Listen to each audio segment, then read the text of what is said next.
gonna know like, all right, this is the hub for Last of Us news, so I'm gonna go here. And then after that, you could pretty much branch off. You know, some people gonna leave, but at least you'll have a core group of people that'll stay for you. Yeah, I know there was a couple of channels that blew up because of like No Man's Sky and shit like that. Even prior to release, people used to just make mad videos on No Man's Sky, bro. Just mad videos. Shit came out and it was trash. Shit is crazy. Shit's crazy, dog. What's this? What? I don't know what he tagged us in that for. We live. Yes, we late. Oh. As per usual. This time wasn't J-Main's fault, to be honest. You know what I mean? This time I'm here, dog. Right? Came on time right now. You know, Alex is missing in action right now, but he's gonna pull up in a bit. Let me just see. Let me send out the link real quick before we get started. You had to mute BG, Jack? Yeah, man. I hear you on the bullshit, dog. Dog. I feel like you got me muted too, Jack. What's going on? Oh, you good, man. You good. But dude's wild, man. I had to block somebody early today. Like, block somebody already?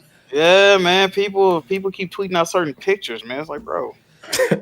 Yo, so I don't know why people keep sending me links. I've seen them all. I've seen every single last one of them. I'm sure you do know what pictures. That one picture that keep going around today. Mm-hmm. Got people sick in the head, dog. Goddamn. So Jack, have you been spoiled yet? On a couple of things, but overall, I would say not really. Okay. I mean, kinda on a big story element, but it is what it is. I think I should start off the podcast with some heat, dog. You know what I mean? Oh shit! What's the heat? What's the heat? All right, so Jack, as you can see, I got some extra copies of The Last of Us. Oh shit! Ooh, I have a special edition, keeping that one for myself. And I'm gonna be giving away these 2 copies, mailing it out to 2 lucky patrons. You don't worry. You didn't have to do anything. Usually, I would have you sign up for the giveaways, but this one, everyone is included. So I already got the website ready to go and everybody's name here. And we're gonna pick 2 random people to get a copy of The Last of Us Part 2. Just big shout out to all of our Patreons. Sorry if I sound a little bit like exhausted, tired. I'm stumbling on my words. I've been up all night. You know what I mean? I've been up all night playing The Last of Us Part 2, trying to finish up the game. The game's longer than I thought, too. So be prepared. The game's pretty long. Oh, hold on, Kofi. I got a question, right? So let me get this straight. You giving away 2 brand new sealed copies of a game that ain't even officially out yet, and all you had to do was join the Patreon for $1? That's it, bro. That's it. That's crazy. That's amazing right there. Look at those perks. I'll tell you this: if you're blaming me that you're broke, you're just a woulda, coulda, shoulda. Oh man, if you try to rob me, you're gonna hear that booka. Yeah. Look, I don't mess with good girls. I like hooka. Hey, he spitting that shit. DFB Pac-Man, that's fire. That's my right. My girl says, "Bless you when you sneeze. You can keep her." Yeah. That's a fact. All right. So Jack, I see how you got that lotion set up as a prop for the show. You ready, dog? Nah. You ready? All right, so I got everybody's name here who's a part of the Patreon. All y'all names are over here. I'm using the website random name picker. You can check it. It's no fraud shit. You know what I mean? We have done plenty of giveaways on this channel, and people have received their things. So we don't do no fake shit over here. You know what I mean? I'm not, going down the street, meeting my best friend and, giving him free Xbox or some shit like that. You know what I mean? Going to the backyard. Going to the backyard. Oh, is that you? What you doing over here? Big shout out to Kid That's for me? Big shout out to Kid But, this shit legit. This shit legit. So is my name in there so I can throw 1 copy in the lake? I think I think Jack's name might be. I think my name's in there too. I have to actually. I saw my name in there. I'm not there. If we win, obviously we're gonna draw again. I think J Main's in here. Let me just erase him since I see Yeah. him. Jack, did you change your name on Patreon? No, he's No, right keep here. my name in there. Just keep my name. I mean, Let me keep Jack's name in there just for the fun of it. I want to see if he does that. Yeah. All right, so everybody's name in here, and we're gonna select a random name. Let's see who win. Okay, so the first winner is My Time to Shine. My Time to Shine. You have 24 hours to hit me up before I give away your copy to somebody else. All right. Congratulations. My Time to Shine. Kofi saved you $60. Yeah, right there. You know what I mean? So Unforgiven says rigged. of course. All right, then we're going to pick another one. All right. And this, who is this one? Let's see. Buggin'. The winner is Buggin'. Buggin'. Shout out to you, dog. So Shout out to Buggin'. That is a name. Shout My out Time to Buggin'. Shine and Buggin'. Hit me up on Patreon as soon as possible. Hit me up with your street address and all that good stuff. Don't worry, I won't leak yours if you don't leak mine. You know what I mean? So, and I'll send you a copy of the Last of Us Part 2. Don't worry, Kofi. If my brother catches his body, I'm gonna tell mommy. Don't worry about that. Buggin'. Only I think me and Jack have been the ones reciting those lyrics all. Hey, freaking day. that shit fire, man. Yeah. And Shout out to Michigan. Shout out to Michigan. Next Yeah. month. We actually got a big donation from King Josh 4K. He says, just because I'm not broke, facts, with a $50 donation. That's really appreciated, you know what I mean? That'll take some of the costs from this giveaway that I actually spent on, So appreciate it. This one is from Gideon. He says, Jack, don't forget to ask that member about that fraudulence. Who is he talking about? I'm trying to think. Somebody frauding? I forgot what he talking about. Did I get caught lacking? What was he talking about? Oh, Did I get caught lacking? Tweet me. I got you, though. You got to tweet me, yo. That was a donation? Yeah, that was a super chat. That was a super chat. Donation. All right, so Probably Alex. He usually be frauding. All right, let's go ahead and get started, Jimmy, man. how many games did you beat this year? What they got to do with fraud? I'm I'm upfront about mine, baby. I'm upfront about it. So let's go ahead and get started. Press Start Podcast, episode 155. Today's going to be a good show. We got a lot to talk about. But before we get into that, if there's any new viewers watching, I want to do the introductions so you guys can get to know the panel. We're going to start off with Jack. What's good, everybody? Hope everybody having a good day, a good week. Y'all know why I'm here. Last one ain't out yet, so yeah. Tonight though, we here. Right? So Jack, if Press Start Podcast started at 12 p.m. Eastern Time Zone, what would you do, sir? You just wouldn't have heard from me, dog. You know what I mean? I probably would have dropped a DM like I ain't gonna be there, dog. I ain't gonna get my Like that Magic Johnson. I'm not gonna be here. Yeah, I'm not gonna be there. Shit, I'm not gonna be here, dog. Hey man, listen, it be like this sometimes, but yeah, we here though. We here. And Alex, say what's up. Ladies and gentlemen, it's official. We have now heard that Skate 4 is in development. We did it. So I got a question. 10 years. Which one was the better announcement? Metroid Prime 4 is JPEG or this Skate announcement? Which one was better? I mean, we didn't see. Did we see? I mean, I just heard that it was announced. I didn't see the actual announcement. It was. They talked about it. Yeah, they just talked about it. It came up on camera. So I mean, fuck it. We don't even know when Skate 4 is going to come out. We just know that it's there. So did we even get a key art? Did we get a JPEG? They did it. Nope. No. They just talked about it. They're like, Skate 4 is coming out, and we're just like, oh, that's enough. Gave it some lip service. That's enough. I will talk about Skate. It took 10 years. We'll talk about Skate welcome to the podcast, everybody. It's great to have you here.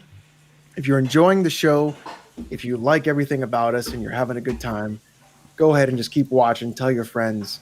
If you want to hit the like button, go ahead and hit the like button. That's fine too. Alex, I appreciate everybody. I see that you have passed 5,000 subscribers on YouTube. I did. We are Alex 5K, baby. 5,023 subscribers. Thank you. Congrats, man. We did it. And last but not least, my man J-Main, say what up to the people. What's going on, everybody? J Main back checking in with the podcast. Definitely appreciate y'all tuning in. It's a big day. Well, actually, tomorrow's the big day, but we a couple hours away from greatness, known as The Last of Us. Man, to be honest, like I said on my Twitter, I didn't feel like I'd be allowed to play this game the way it was getting delayed, the way the pandemic came and it fucked up the whole country, the way racial tensions in the community is high, and shit just felt like the world was about to end. But we are. If I die like stubbing my toe or some shit like that, from now until midnight, that it is what it is. But we almost there, and I'm excited. So I will be live streaming that game at midnight. So come through to my channel if you care to watch. If you're not, I understand. Yeah, a lot of people probably want to play it themselves. So it'll be there for you when you're ready to look at my reaction to certain things. So I'll get my popcorn. Yeah. And once again, I just got to say it again. Once again, big shout out to the Press Start Podcast Patreons. We really do appreciate all the support. Off the Record is this Tuesday. Our second podcast that we do. A lot of people enjoyed it. I think last episode was almost 3 hours long, man. It was good shit too, man. Yeah. I'm pretty sure the people who are in the chat, who are part of the Patreon, will vouch for it. So I won't say no more about it. People love Off the Record. Also, the podcast can be found on SoundCloud, iTunes, Google Play, all that good stuff. Working on Spotify still. Big shout out to Nova for, continuing to put the podcast on those platforms. I also want to shout out somebody. Not all heroes wear capes. You know what I mean? Notorious Nicholas. Yes, I'm shouting you out. He's been a follower of the podcast for a long time now. He's always super chatting, but he's recently started doing timestamps in the chat, and we really appreciate that. So I definitely wanted to take this time to shout you out. And I'm not giving you nothing for it, and you're doing it on your own. That's crazy. So I really do appreciate it, and then it levels up the podcast. So you people in the chat who loves timestamps, y'all have to definitely respect Notorious Nicholas up in here, man, because he's the one doing the timestamps. That's right. Honorable, Nicholas. Appreciate it. We appreciate it for real, man. All right, so we might as well get started and talk about The Last of Us since we're already here. Cool. I'm currently playing the game. I'm almost done the game. I've put about 17 to 16 hours into the game. And I just want to ask the panel, do you guys have any questions for me? Help me out. Do you have any questions for me?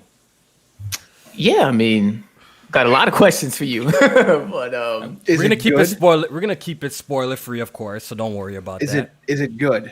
Yeah, I think the initial big question is how you feel about it, and then we can go from there. How do I feel about The Last of Us Part 2? The game. Give me a second. My girl making mad noise in the kitchen, bro. Oh man. He got to have complete silence to tell us total that the game is fire. About to give her the beats real quick, I have to tell her one time, dog, to chill. Yeah. All right, The Last of Us Part 2 is definitely an incredible game. I do have some issues with the game that we're going to talk about. I'm going to mention it today, but I'm going to talk about it next Thursday because I believe Jack and J-Main will be done the game, and a lot of people will be done the game within the week. You know what I mean? So we'll go in depth when all these guys get to play the game. But I want to start off with here, just like we've seen in the trailers and, the gameplay demos and all that stuff. Yes, the game is absolutely drop dead beautiful.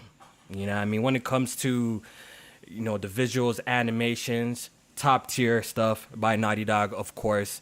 The game in HDR looks fantastic. I've played it in 1080p. I've played it on my 4K TV. It looks great on both screens. So that's that. The gameplay is very much improved from The Last of Us. I was saying this to some people earlier. We heard the comparisons to Metal Gear Solid, right? Yeah. And it had, a bunch of us scratching our head like, how can this play anything like Metal Gear Solid? But, Greg Miller, I think he's the one who said that. But I could kind of see why he said it now. After putting this much time into the game, I could kind of understand why he says he gets some Metal Gear vibe to the game, and it's not because of the story. It's just because of the gameplay and just how the game really revolves around, stealth and the amount of options it gives you. The game gives you a whole lot of options in the game. And one thing that I was worried about prior to playing the game is the game was going to be easy because you have all of these options, right? Because in the first, if you think about it, the first Last of Us, you couldn't go prone. You couldn't do a whole bunch of stuff that you can do in this game. So that game being more restrictive actually adds more challenge to it. In this game, like, you have a lot of freaking options you can dodge. And if you get good at dodging, runners in the game are not too much of a threat like they used to be in the very first Last of Us.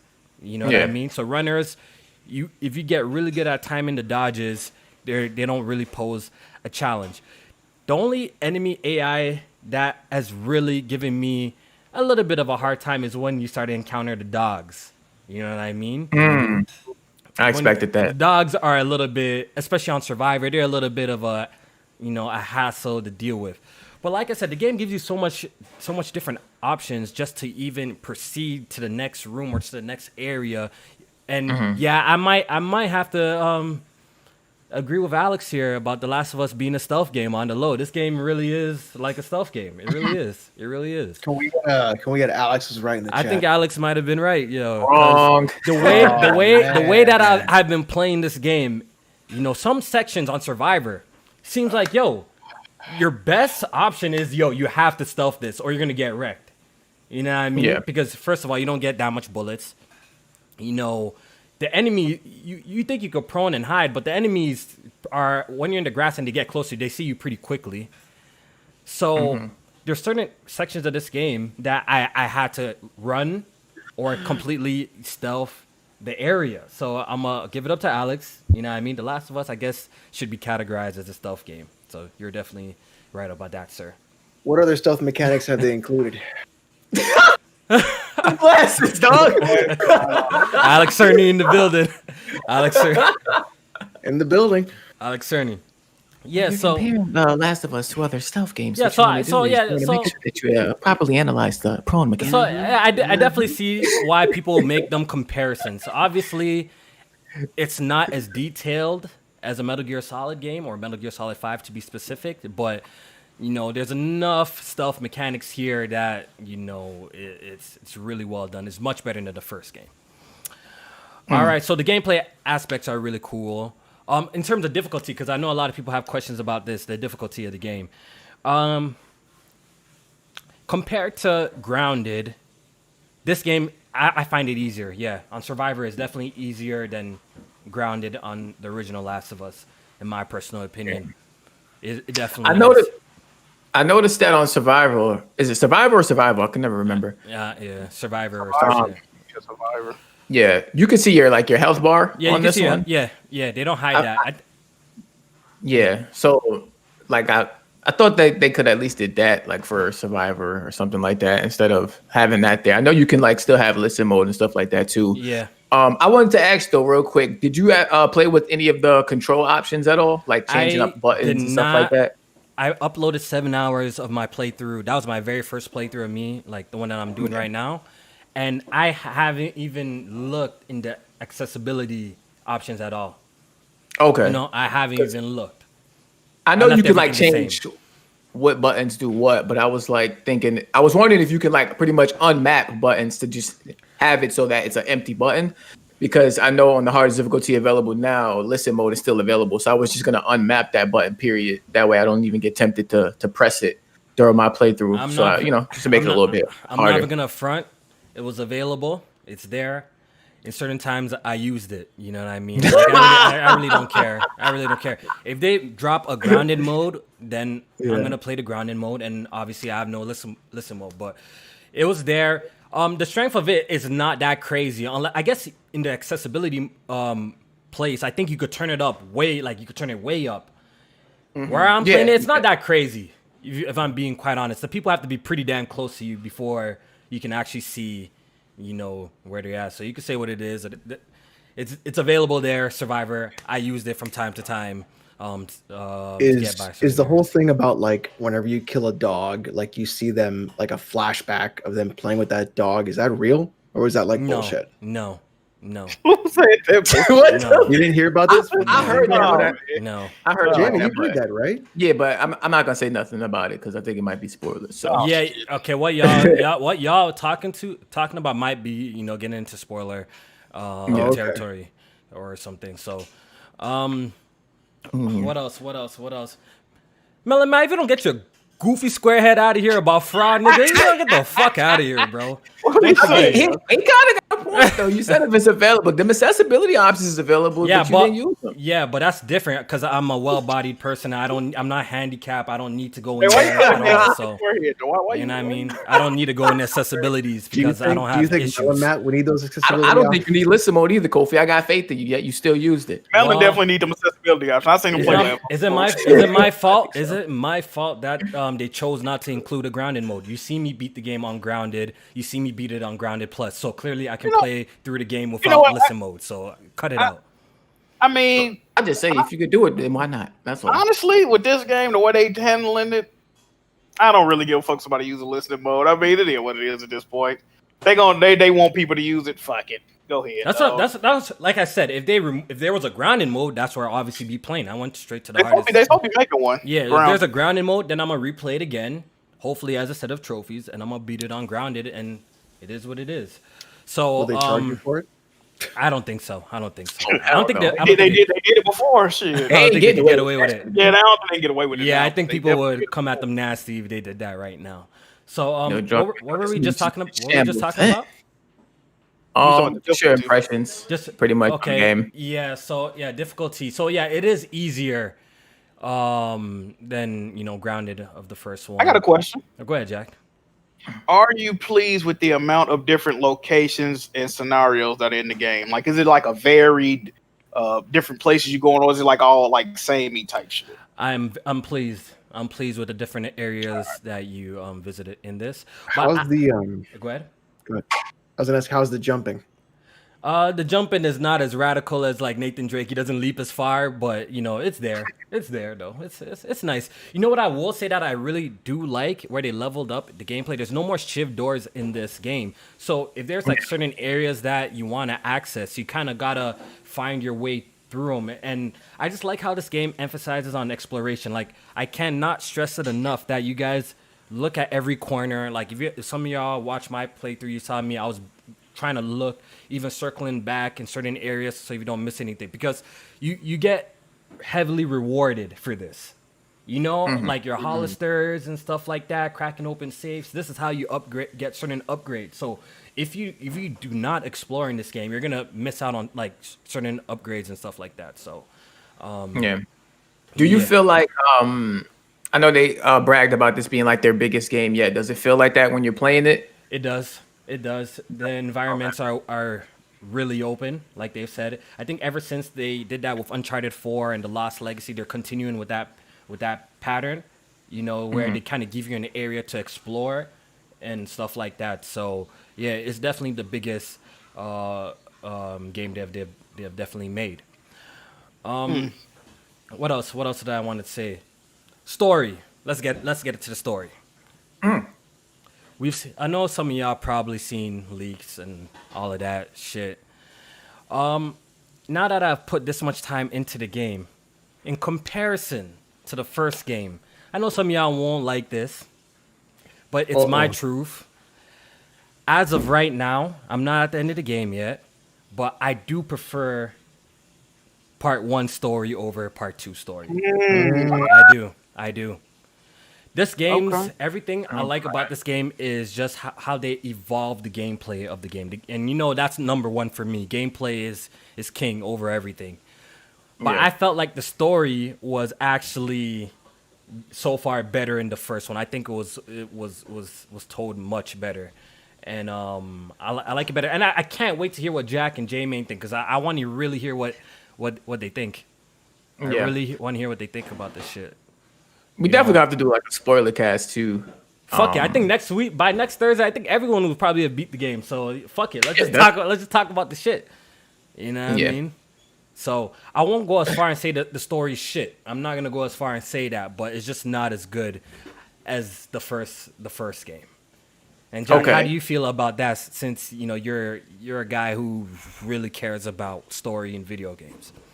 I don't know. I just gotta see for myself. I mean, see for yourself, huh? Yeah, I mean, I wouldn't be surprised if I like the first one's story better, but I don't know. I really don't know. I really don't. And I really ain't been looking at spoilers and all that, so I really don't even know. And I'm curious if people are gonna keep that same energy. Remember, a lot of people had a slander for Uncharted 4 because it had sections in the game where it was a lot of story, a lot of walking. Remember Nathan Drake's brother Sam and him in the mansion and shit like that. Yeah. A lot of people criticized Uncharted 4. I enjoyed that sequence too. You know what I mean? But there is a part in this game where I will say there's a longer sequence of that. That's why I'll keep it even longer than that. So for the people who complained about pacing and stuff like that, I'm really curious to see what you guys also think about, the pacing as well of The Last of Us Part 2. Question. Is that part optional or is it part of the main path? It's part of the main path, so you have to go through. Okay. That's it. That's all I'm going to say about it. And we'll come back and we'll talk about it next week. But overall, if I were to give a rating of this game from what I've played so far, it would be a 9 out of 10.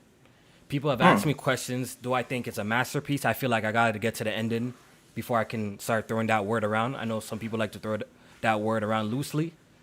You know what I mean? Yeah. So it really doesn't be holding no weight and shit anymore. But I want to wait till I get to the end of the game. But right now, if I were to give it a score, it would be a 9 out of 10. Simply because they took it to the next level when it comes to gameplay, exploration, and just attention to detail. Wow, I stress out attention to detail. Naughty Dog, I thought Red Dead Redemption 2, the attention to detail in that game was crazy, and it is crazy. But I think I can come out on this ledge and say that, I think the attention to detail is actually greater in The Last of Us Part 2. Red Dead Redemption. Shit. Yes, it has you micromanaging, but in terms of just body animations and just the way Ellie maneuvers, facial expressions and stuff like that, I think The Last of Us Part 2 probably leveled up on Red Dead Redemption 2 in terms of just pure animations, though. Animations. I like the sound of that, and I think you're gonna enjoy it, yo. I think you're gonna enjoy it. Okay. Yeah. Is that you know how Last of Us 1, there's a delay when you press buttons, to get the characters moving or to do certain actions. This game is a lot more fluid. It's a lot more fluid. I'm really curious to see if the controls is gonna translate into the multiplayer game, like it is in the single player right now. Because right now the movement's a lot better. It's a lot more fluid than what it used to be. So I'm happy about that. Just the movement's nice in this game. So. Okay. Does the chat have any questions, or does the rest of the panel have any questions, and we can move on? We're gonna talk. It's not the end of The Last of Us. We're gonna talk about the game again once everyone gets to play. The game drops at midnight, so like I said, I'm pretty sure most people will beat it by Thursday. So we'll talk about it. You're doing non-commentary playthroughs, right? Just for it. You know what it is, because I decided to just record my whole playthrough. Right, and I didn't talk over it or anything like that. So I plan on doing another playthrough. If they add a Grounded, I'll live stream my whole playthrough. They add Grounded on Twitch, so that's my plan. I'm gonna live stream the whole thing. Okay. Shit, BG need to rename his stream to non-commentary. That boy ain't saying nothing. Hey, BG a dickhead too, yo. A word. I think his wife on his stream. That's so crazy. You just play. All you hear is, first of all, he plays Claw, so he's weird. Psychopath, right? And then he goes, and you hear like this, you go, yeah. That's not funny. All right, let me read some super chats, and we're gonna keep it moving. If there's no more questions for me about The Last of Us, this one's from CJOA. He says, Kofi, tell your punk daddy quit spoiling the game. So, are you guys surprised? Are you guys surprised, really? The game ain't even out yet, though. God damn, bro. For real. This one is from Alton. He says, shouts out to PSP, the best gaming podcast on YouTube. Also, congrats to Alex on 5K. We really appreciate it, Alton, man. Thank you, guys. Thank you. Cameron D. He says, Kofi about to say, I'll be out soon. This one's from Tunde. He says, Alex is always right. Maybe, man. See, that's why I like to. That's why he's very important to this podcast. Y'all need to stop slandering Alex. I remember. I do like his takes. Alex is always right. You know what I mean? He's a very intelligent individual sometimes when he's not dancing around. This one's from Gideon. He says, Jack, move. Check your Twitter. I asked you. Yeah, I remember what now. you asked. Okay, so what was it? I'm actually curious. What was it? Okay. Now, I'm sure people on the panel are familiar that Nintendo came out and said, well, originally it got hacked, but then it came out and said it was like 150,000 more accounts than they even expected or, acknowledged. So my people, the community, they want to know why certain people on this podcast Sony and they, Sony got weak servers and hacking and all, but when Nintendo get hacked, it ain't no thing. So I'm actually just Jack. When was this news? When was this news brought out? Yeah. Which was the Nintendo? Yeah. When was it today? Was it yesterday? Last week. But that was on top of another hack they already had, though. At first, we just thought it was like 100,000 accounts. Then they said it was like. Well, I feel like I actually did retweet it, so I'm actually gonna scroll down and check. But I'm pretty sure I did retweet something about Nintendo being hacked or some shit like that. I'm pretty damn sure. So I didn't even fucking hear about this till just now. Okay, well, I'm sure people want to know Alex and Kofi specifically. Oh, why is it me? But like I said, I feel like I retweeted it though. I'm gonna find it. What do you think about it? What do I think? What I think about it? Yeah, we know Nintendo's online shit is trash. Like this is something that we've been talked about. Like their online network is trash. Is nothing new. Like we've known that Nintendo's online is absolute garbage. And in fact, I've even tweeted that you should pirate all Nintendo games because of the fact that their online is garbage. Now, I don't co-sign that. There are people. Hold on. There are people That's Alex. I don't co-sign that. On Weapon Wheel, who are literally irrelevant. What's going on, bro? What happened now? And they're so irrelevant that they don't even exist. Because when they speak, all you hear is nothing. It is literally who. Honestly, I don't know what y'all been on in the chat. If you've been following me, I have no idea. That's a targeted shot. I know who you're talking about. I don't even know who you're talking about. But if you've been following my timeline, you probably won't even find nothing Nintendo related this past 3 weeks, bro. To be honest, I've been looking like a Sony fanboy out here. To be honest, I've been straight tweeting PlayStation stuff for the longest time because PlayStation has all the news right now. So I've been defending PlayStation too much on my timeline, dog. Right now, like if you look at my timeline, it's straight mostly PlayStation and Dark Souls shit, bro. It's not defending them because I'm like protecting them. It's because dumb motherfuckers don't know how to read and understand like certain shit. Like people just want to go off the cuff and say stupid stuff about. And we're gonna talk about some of it, but it's just like, come on, y'all got to do better. All right, yo, let's get into this debate. Let's get it spicy up in here. So me and J-Main pussied out. Oh, what? J-Main pussied out. What? And he almost won $60. I'm glad he pussied out though. You know what I mean? I'm glad that J-Main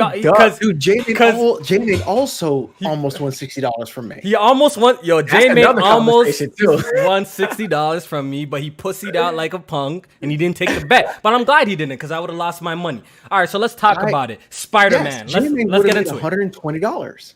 Damn. What happened with your situation? What was the bet? Because Cyberpunk got delayed to November 19th. And so because the Game Awards puts the last cutoff on the 15th of November, it would not have been on the Game Awards for Game of the Year. No, I wouldn't have took that bet. That would have made the bet null and void. We ain't going to do that. But you tripping.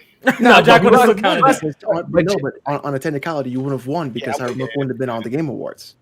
But Jeff Keighley said they didn't even make the date yet for this year, so it's possible. Oh, yeah, I bet they haven't. Yeah, they'll wait just for Cyberpunk. Yeah, they will. They will. I already know. All right, so let's get into it. Let's talk about the Spider-Man fiasco. Okay, so we watched man. We watched the PlayStation event last week. Yeah, and when we all seen Spider-Man, all of our brains blew out of our ass. Most of us, you know what I mean? We were really excited. We're like, holy shit, we didn't expect to see this here. On top of that, we didn't expect to see it so soon. Holiday 2020, at the end of the trailer, it said We were like, holy fuck, how is this even possible?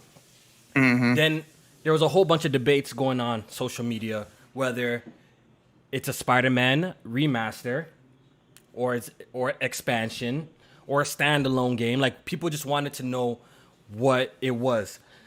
So I think someone from Insomnia came out and made a quote suggesting, if you actually read the quote, it suggests that the original Spider-Man would be getting remastered and Miles Morales would be like some sort of expansion part of that Spider-Man remaster. That's how I got the quote right here. All right, so go ahead, read the quote for us. So part of the quote, he says, I guess you can call it an expansion and an enhancement to the previous game. Then he goes on to say, but also within the game as well, there have been major enhancements to the game and the game engine, obviously deploying some of the major PS5 technology and features. So when you read that, what did you get out of it? Like, my brain processed that information that, like, the first Spider-Man's getting remastered included too, because just some of the language they used in that quote definitely, left it up in the air. So, but what do you think, J-Man? Because me and you were kind of, having a little social media debate about this. Nah, when I first read the quote, I think I said the same thing. I'm like, this is sounding like a remaster to me. But it was just weird because the way it was translated or the way it was worded, it didn't sound like it was even like translated correctly. Because when you read that, like that last sentence I said, but also within the game as well, there have been major enhancements to the game and the game engine, and then like obviously deploying some of the. It was like, okay, it sounds like they're making enhancements to the game and the engine, and then they're calling it an expansion and enhancement to the previous game. So I'm like, that kind of sounds like a remaster. I would like to know if that's the case. And then I had went on Reset Era, and I seen when Jason Schreier was talking over there, he was like, look at it as like a lost legacy situation, right?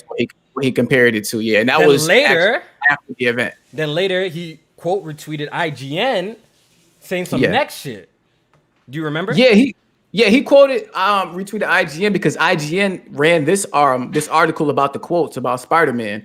And he was like, oh, well, it looks like now we're getting the truth about what the game is. Because maybe he heard it was supposed to be like a Lost Legacy situation. And then this quote came out and it sounded like it was a remaster instead of a standalone game. So he's like, well, I guess we're at the point now after the event where all the truth starts to come out about, these things and about what these games really are and what platforms they will really run on and stuff like that. So it was a lot of confusion going on at that point. Yeah, a lot of confusion. Okay, so later, so this is where, me and J-Main started off having this debate. And it's not more so about, the whole Spider-Man situation, that J-Main's lack of knowledge of knowing what an expansion and a standalone is. So, Jack, I want to ask Jack, what's an expansion and what's a standalone? Can you give me the definition, please? Well, I would say an expansion is more like it's like just a big ass DLC type shit, right? Like you gotta own the main game, but it's a big expansion. It's bigger than a normal DLC that you would purchase. Okay, and that would be a good word. Thick. Okay, it's thick with two C's, right? Perfect example. Okay, and a standalone would be kind of similar to that, but the thing about a standalone is you don't have to own the main game to play it, and it should tell a complete story without you even having to play the original game. You see, and this is my definition of an expansion and a standalone. Listen, a standalone and an expansion is the same. Is pretty much the same thing. But once you sell the expansion separate, that's when it becomes a standalone. You understand me? That's what it is. So pretty much a standalone is a DLC that can be purchased separate without owning the main game. No. How's that no? No. All right, so let's hear that, Jimmy. How's that not necessary? All right, so let's hear. Hold on. So expansions, okay, because y'all are young.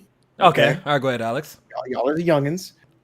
In PC gaming, when you had expansions, so Fear is a good example. You would have Fear, the actual game. Then you had Perseus Mandate, and then you had Extraction Point. Those were expansions to Fear. Or you had Half-Life, you had Half-Life Blue Shift, you had Half-Life Opposing Force.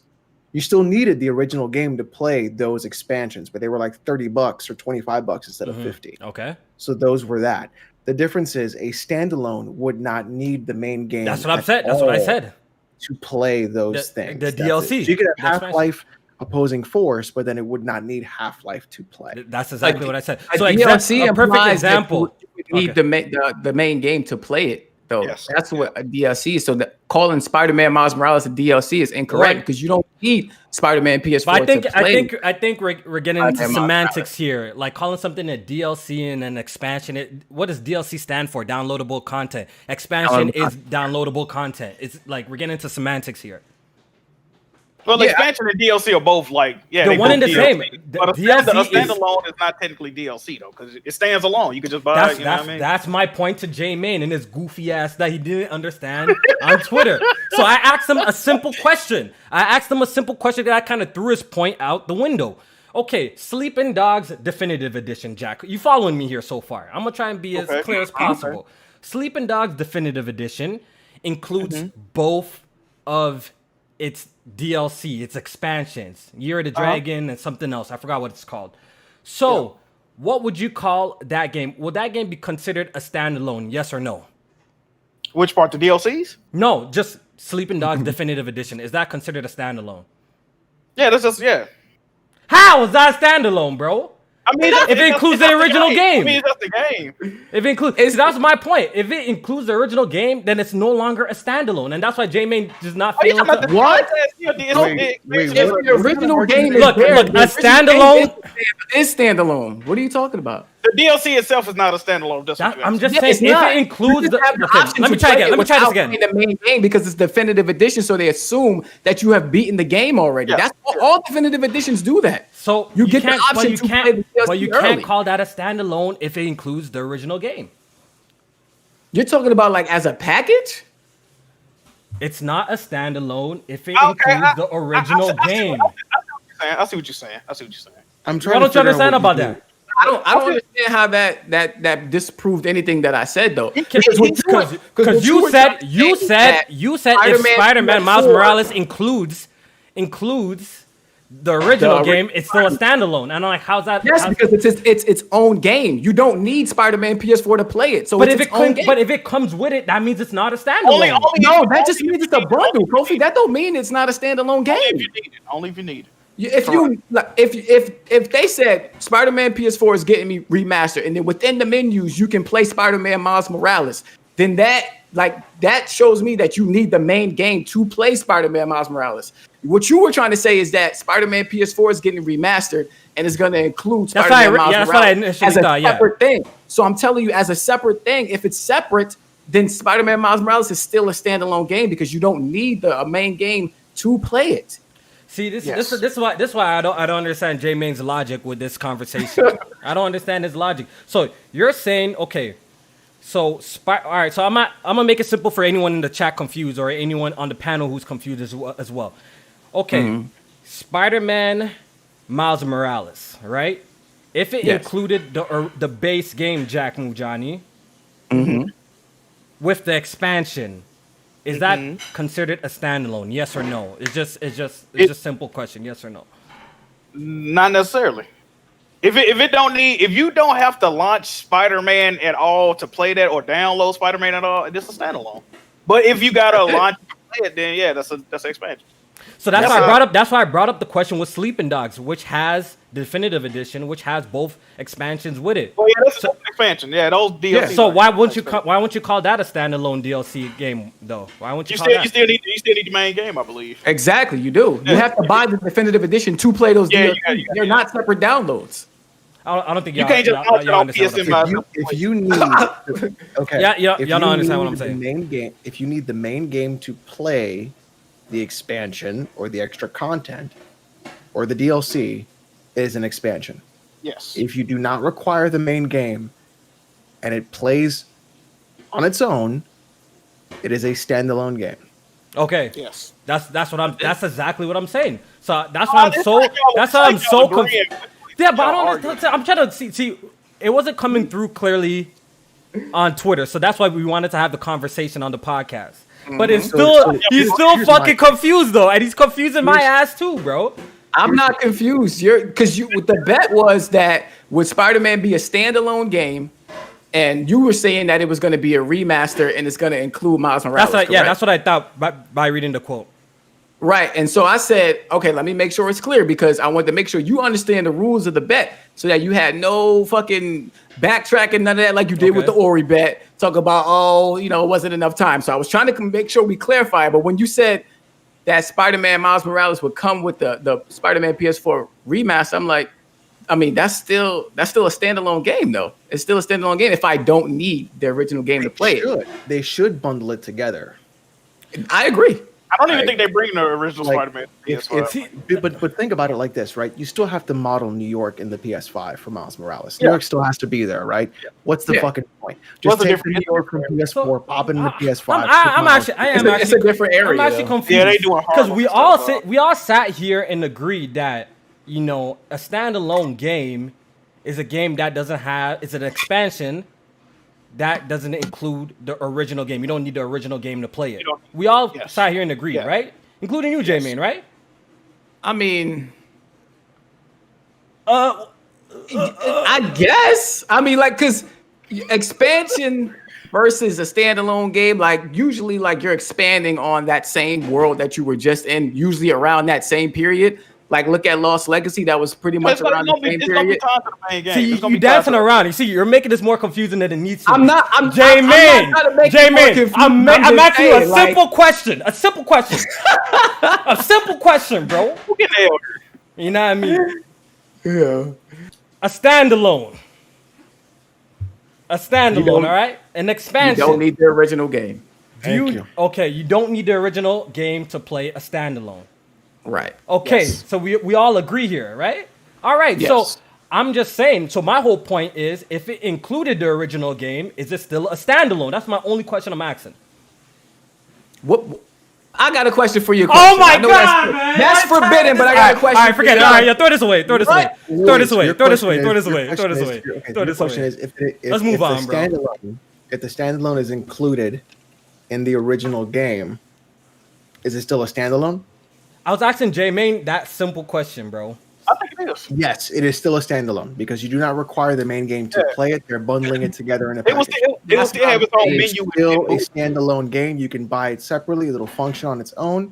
If they put it together in a package, here is the definitive Spider-Man bundle on one disc or one download, and you go to a different menu, doesn't matter because you could buy the Miles Morales standalone copy and play it that way, or you can get them all together. Y'all got it. All right, so Spider-Man Insomniac came on confirmed it's a standalone game just like Lost Legacy. So that's good news. I think there's a rumor going around saying that it's going to be 5 to 10 hours long. What do you guys think about that? 5 to 10. I think that dude pulled that out of his ass. 15 to 20 minimum. Because I'm expecting 15 to 20. They did a video today. Old buddy Brian, whatever the fuck his name is, from he used to work on Rise of the Tomb Raider. They did a video today. They didn't mention any time of the game. This article just out of nowhere said that. They didn't say that. Mm-hmm. I don't know. But Lost Legacy was about 7 hours, so yeah, I can see maybe 15 for Miles Morales. It's gonna be at least 8 hours. I know that. I really think Melon Matt is just not the brightest bulb in the box. I literally said a bundle. Melon Matt still get roasted. Shit is crazy, bro. Oh, what is wrong with you? Turn on the accessibility options in the. So I got a question for you guys. Accessibility options on the podcast. So do you guys think that this is gonna be a full price retail game? That's my next question. No, $30. No. I think it'll be 40. I think it'll be 40. $49.99. Especially since they already compared it to Lost Legacy. Yeah, I'll say 40. Yeah, $39.99. $29.99 better be the most it does. Okay. Well, they saying, judging by what they saying, give me the remaster of the PS4 Spidey with all the bonuses of having the SSD and then make it 60 with both of them together. This is a whole new area. It's not the same. SSD.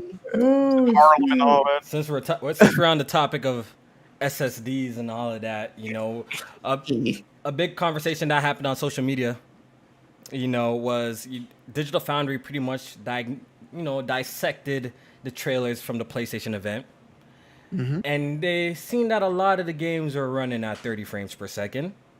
Oh, Really? So it brought up the conversation again. Are we about to have another generation of 30 FPS games? Hold on. Not on Let that me just get these on right here real quick. There we go. Thank you very much. Yeah. Okay. Yeah, you're getting another generation of 30 FPS games. Fucking suck it. Also, how come everybody shit on Microsoft when Assassin's Creed fucking Valhalla was 30 FPS, but nobody's giving smoke to Sony about like what?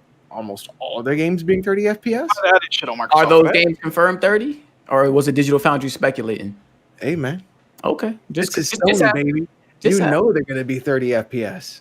Okay. I'll wait for the confirmations from the actual publishers and the developers. You want to make that bet? Like Assassin's Creed did. Not let's hear from the Pony Commissioner, dog. Like, how do you feel about this going forward with your new system, bro? How do you feel about this, bro? Are you okay with this? Does it bother you, or you really do not care? I mean, you know what I mean? Of course, I would like a higher frame rate or any game I enjoy playing, but I'm glad Alex brought up Assassin's Creed because I tweeted out, you can probably still go find this tweet, when they announced, people's going crazy. I can't believe it started. What the fuck did you expect, man? These big-ass, vast open world. What they always say, we're making the worlds bigger, we're making the game look better. They don't never mention nothing about no fucking frame. I knew these games were still going to be 30 frames. And also, the thing that's irritating me is the fact that these systems are capable of higher than 30 frames. Gran Turismo, I read that they're actually targeting 120 frames at least. I read 240. Oh my, yeah, that nigga Dark Cloud. I'm gonna have that nigga on the podcast, bro. I'm gonna have that nigga on the podcast. I do not believe that for. It got promoted. I head janitor. You gotta relax. I do not believe that. You gotta relax. I don't know, bro. They could be lying. I don't fucking know. I know it's some Xbox games targeting 120 frames, so it's clearly possible.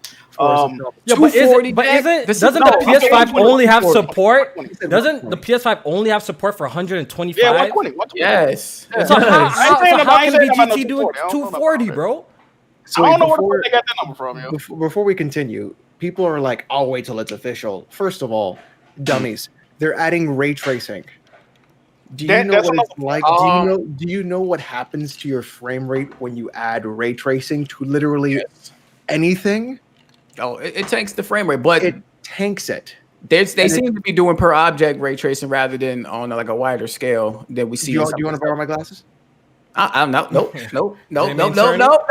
Oh no, hell no. Go ahead, keep going. You want to borrow? I'm just saying, on games like Ratchet and Clank, we saw that Clank was ray traced, but a lot of other things weren't. So I'm just saying it might not be as and on top of that, if they give us options, maybe a performance option won't have ray tracing enabled. And so we can hit those 60 frames per second. Let me say something else. I'm just trying to have hope, Alex. God damn, leave me alone. Damn it. As far as Ratchet and Clank go, I didn't read this personally, but I've had numerous people tell me this. I don't know where the fuck they're getting this information from. It might be true, it might not be. But I'm hearing Insomniac Games purposely make their games 30 frames per second now. Apparently, they said it doesn't even help them. Being 60 frames does not benefit them from selling games, so they just make the shit 30. That's what I'm hearing. Okay, that might be the lamest. That might be the lamest excuse I've ever heard in life, Jack, bro. I don't fucking know. I don't know nothing about none of this shit, man. But 60 frames per second don't help them sell games, so they're gonna make their games 30. That doesn't even make sense. I don't know. That's what people keep telling me. I'm just don't shoot the messenger. And also, there has been big budgeted AAA games that have been confirmed 4K, native 4K, 60 frames per second on the PS4. Of course, they're gonna be on the Xbox. This is a non-issue, people. I did not expect these big-ass open-world games to be 60 frames. I just didn't. I did. I didn't, man. I really didn't. You know, just with the talk of the SSDs kind of got to me. You know, the talk of the teraflops got to me. Like, if there's gonna be another generation of 30, it's a little disappointing. You know, look, I really don't care about Xbox. To be honest, all their games can run at 15 frames per second. All I care. But damn, you know, but for PlayStation, since they're not bringing their games over to PC. As of yet, I just really wanted to experience some of these first party games in double the frame rates. I feel like even a game like The Last of Us, I'm playing that right now. Like I'd be picturing in my brain like this game running at 60 and how amazing that would be. You know what I mean? Like that would be so dope. So I was really hoping that Sony would give us more 60 frames, but it's looking like another generation of 30 for both consoles, to be honest. Not even just exclusively for PlayStation. I think for both guys. I think Xbox first party will have more 60 frames per second games than PlayStation. I agree with that. Wholeheartedly, I agree with that. Jack, why do you agree with that? Because look at the visual. Look at the visual. I knew that was coming. I mean, look at the. Okay, I hate to do this, but if you look at a game like The Last of Us Part 2, Horizon, Ghost of Tsushima, and then look at goddamn, you know what I mean? Come on, bro. Besides Gears and Forza, I don't even consider Halo that good of a looking game. So I agree with that. Yeah, so they really ain't. Yeah, man. So yeah, but they seem to be pushing frame rate. To be honest, though, being that we actually see these next generation games and they're not really blowing anybody away in terms of that leap. Why not target 60 FPS? That either. Yeah. Exactly. At this point, you know what I mean? We're not getting those leaps like PS2 to PS3 anymore. So if we at that point, I'd rather them try focus on frame rate, but they won't do that. Instead, they'll try to ray trace. Yeah, they're trying to make the thing look pretty. Anything visually to impress the people. Right. And so it's like it's not about how games play anymore, it's about how games look, which is fucking sad. I mean, that's a casual thing, though. That's for the casual market. You know what I mean? You show somebody at the store fucking 60 frames, say, okay. Then you show them some shit ray traced and all this other shit. They go, oh, I see that. That's I need that. Right. Deathloop 4K. That game actually looked fire. Yeah, that game looked good. It does look pretty good. It looks really. It's supposed to have PvP too. Yeah. Who give a hell to that? Yeah. All right, yo. Let's talk about the size. It's a big boy. Oh, I thought you are these mock-up. Jack, what do you think I was talking about, sir? Man, what do you think I was talking about, sir? You just said my head flew through my ass earlier. I didn't know what you was on. I didn't know what you was on tonight. All right, my bad. Yeah, let's talk about the size. Yo, have y'all been seeing these mock-ups and these unofficial size predictions on the timeline? That's all I gotta say. Have y'all been seeing it? Yeah, it just look crazy, dog. Are we gonna keep the same energy like we did with Microsoft and the Xbox VCR? One with the VCR box? Are we keeping the same energy? Are we switching up for PlayStation? Router? What's up? I'm definitely not keeping the same energy. You know what it looks like? So people say it looks like a router. I think it looks like one of those fucking crazy hotels that you get like when you go to what's that country? That has all the oil. Dubai. It looks like a Dubai hotel. Yeah, it does. Like that's what it looks like to me. Like some crazy fucking hotel. Well, you know they do base all the PlayStation off buildings, right? Yeah, I didn't know they were gonna actually try to replicate that bitch 1-to-1 though. That motherfucker kind of large, yo. Yeah. Like yeah. I seen the mock-up, so I don't believe some of them though because the USB ports. I guess that's what they're going off of. And the disk drive, yeah. And the USB ports. But that one mock-up, when they had it next to the Xbox One S, that fucking USB port looked like it could fit a whole fucking cartridge in that motherfucker. That didn't look 1-to-1. Yeah, that one didn't look real. I know what video you're talking about. I think someone did like a 3D print of the PS5. Yeah. Yeah.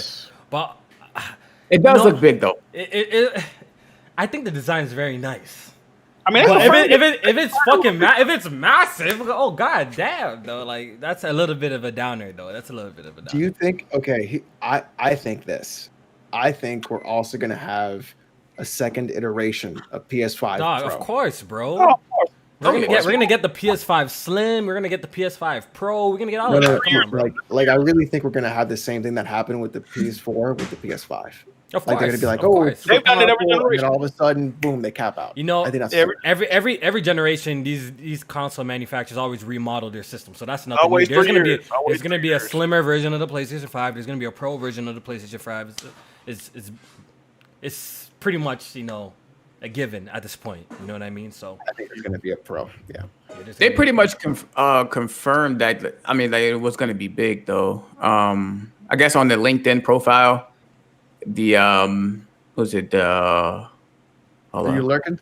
No, Matt McLaurin, the vice president of UX design at PlayStation. Somebody commented on the performance of PS4, but they were wondering like why the size of the PS5 was so big. And he said in quotes, thermals. This gen is a little supercomputers while the 7-nanometer process delivers amazing heat performance for the power. The power is very extreme. This tech is still so fresh, it throws a lot of heat, so we need room to dissipate. So I'm guessing we're not letting the jokes fly then, huh? For this time around, huh, Jack? I mean, when it get here, man, we gonna let the jokes fly. Yeah, I got to see a thing in person. Do you think a PS5 can float? Don't even try, dog. Oh, it don't look stable, so I would say no. Well, you still got to put the stand. Don't even want it laying down. That shit crazy. Oh, and the stand better come included. I think it has. I mean, it's pretty much mandatory for it to stand at all. I think they're gonna have to.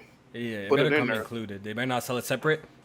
You know, I've been seeing some people come with this theory on social media. I just want to see what you guys think about it. That, you know, the digital version of the PlayStation 5 was their main console and their main design. That's why it looks so sleek compared to the disc version. What do you guys think? Do you think they designed that console first, the digital version first? It makes sense. It makes sense because it's symmetrical, and the other ones isn't. You know what I mean? So it just So maybe it makes sense. Maybe they designed the digital first, and maybe going into this generation that this would probably be the popular console.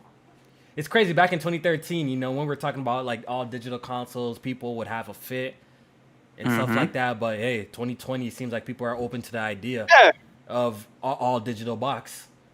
Because I mean, these companies pretty much finessed us into doing what we say we didn't want to do. You know what I mean? So.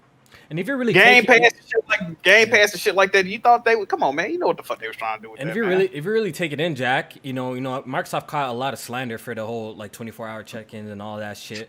But if you taking it, all that shit came to pass on the low. A whole bunch of games released. Oh yeah, absolutely. A whole bunch of games released that needed mandatory online connection to even play. Like there's certain games that you get locked out if you're not even connected to the internet and shit like that. You know what I mean? So all that shit kind of came to light. Anyway, so my other question is, was Microsoft thinking ahead with the Xbox One, but they just didn't, you know, launch it at the right time. At the right time. Yeah. You gotta ease people in like that. You can't just, you know what I mean? They was too, you know, actually they were too honest. If we being honest, they was too honest. You know, they came out and pretty much said at their relevant, we ain't got no goddamn games. You finna be watching Golden Girls on this motherfucker. And at first we was like, damn, why y'all ain't talking about games? They didn't have no games. They was being honest with y'all. If you don't want to just go buy an Xbox 360, why would you say that? He was being honest with y'all. Bring back God Matrix, dog. He kept it 1,000 with you, and people didn't appreciate that. And now we got Lion Phil over here giving you bullshit like Sea of Thieves, State of Decay, Bleeding Ass, and fucking Grounded.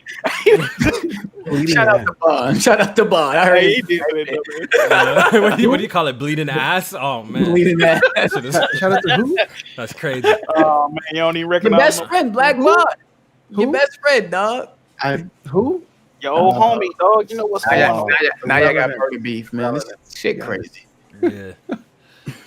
Oh man, so yeah, the PlayStation 5 is looking to be one big ass console, and yeah, like Jack said, I can't wait till we actually see those like in person kind of the real life in person comparisons. Yeah, and to see how it looks. Because I don't think the digital one's nice. Gonna sell more though, unless it's like $100 difference. If it's $100 difference, then I think it's gonna sell more. But so what do you think the price is gonna be? I think it's only been like a $50 difference, like $449, $500. Didn't Amazon? Casual people getting the one without the dish, yo. That's actually an interesting take. That's an interesting take because Jamin, you think the digital console won't be the popular one? That's what you're trying to tell me right now?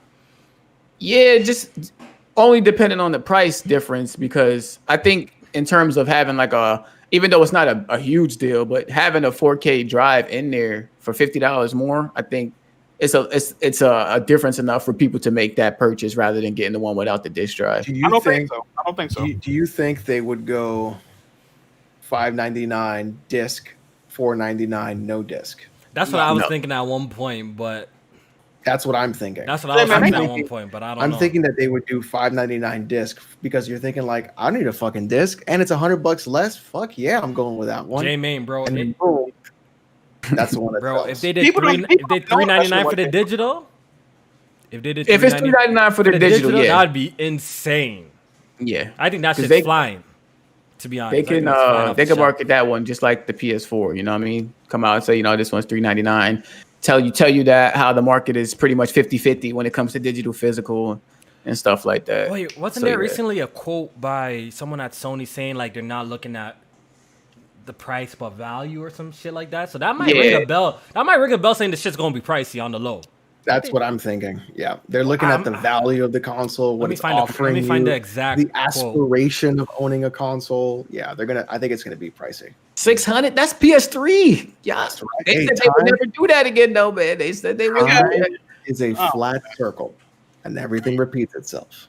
But J-Man, you'll be surprised at the amount of people that don't even know what a Blu-ray disc drive is or a 4K Blu-ray. You know, people still buy DVD. I think DVDs sell more than Blu-rays. I think that's a fact.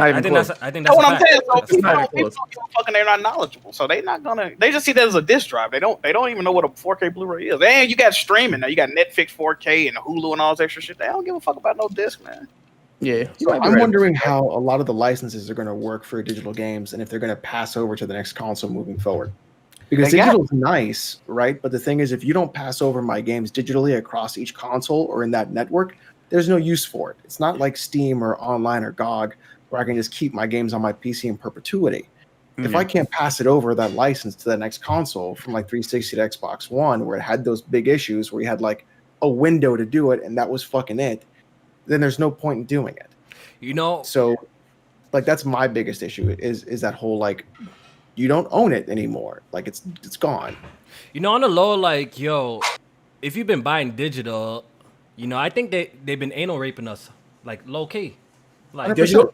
Oh yeah, like if you just been buying paying digital, the same price for digital than you do like for right on now. disc. Like we should, like digital copies of games should be a lot cheaper than what we pay. Yeah, of course. Right now, because they cutting out the middleman. They ain't printing up no disc. Yeah, and we've been paying full price for these digital games for such a long time. So I think the market needs to catch up where there's digital trade-ins. First of all, you know, I think these consoles need to work up some sort of fucking plan where we could trade in our digital games. A better and easier way of sharing, gifting. Like if we're going the route of like all digital, then I think these are the things that need to improve, yo. Because right now, they're kind of like fucking us up with this digital shit right now. You know digital media gonna die if they do that, yo.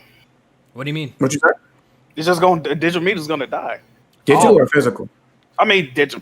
Yeah, physical. So physical media. Explain why you think it's gonna die. What you mean? Why it's gonna? If I can get a game for $30 on PSN just sitting right here, I gotta go to the store. You're saying physical media is gonna die. You said digital first. That's why. Okay. Yeah, physical. Okay. Yeah. Of course. Yeah, that's definitely a conversation. They don't want to undercut some of their partners.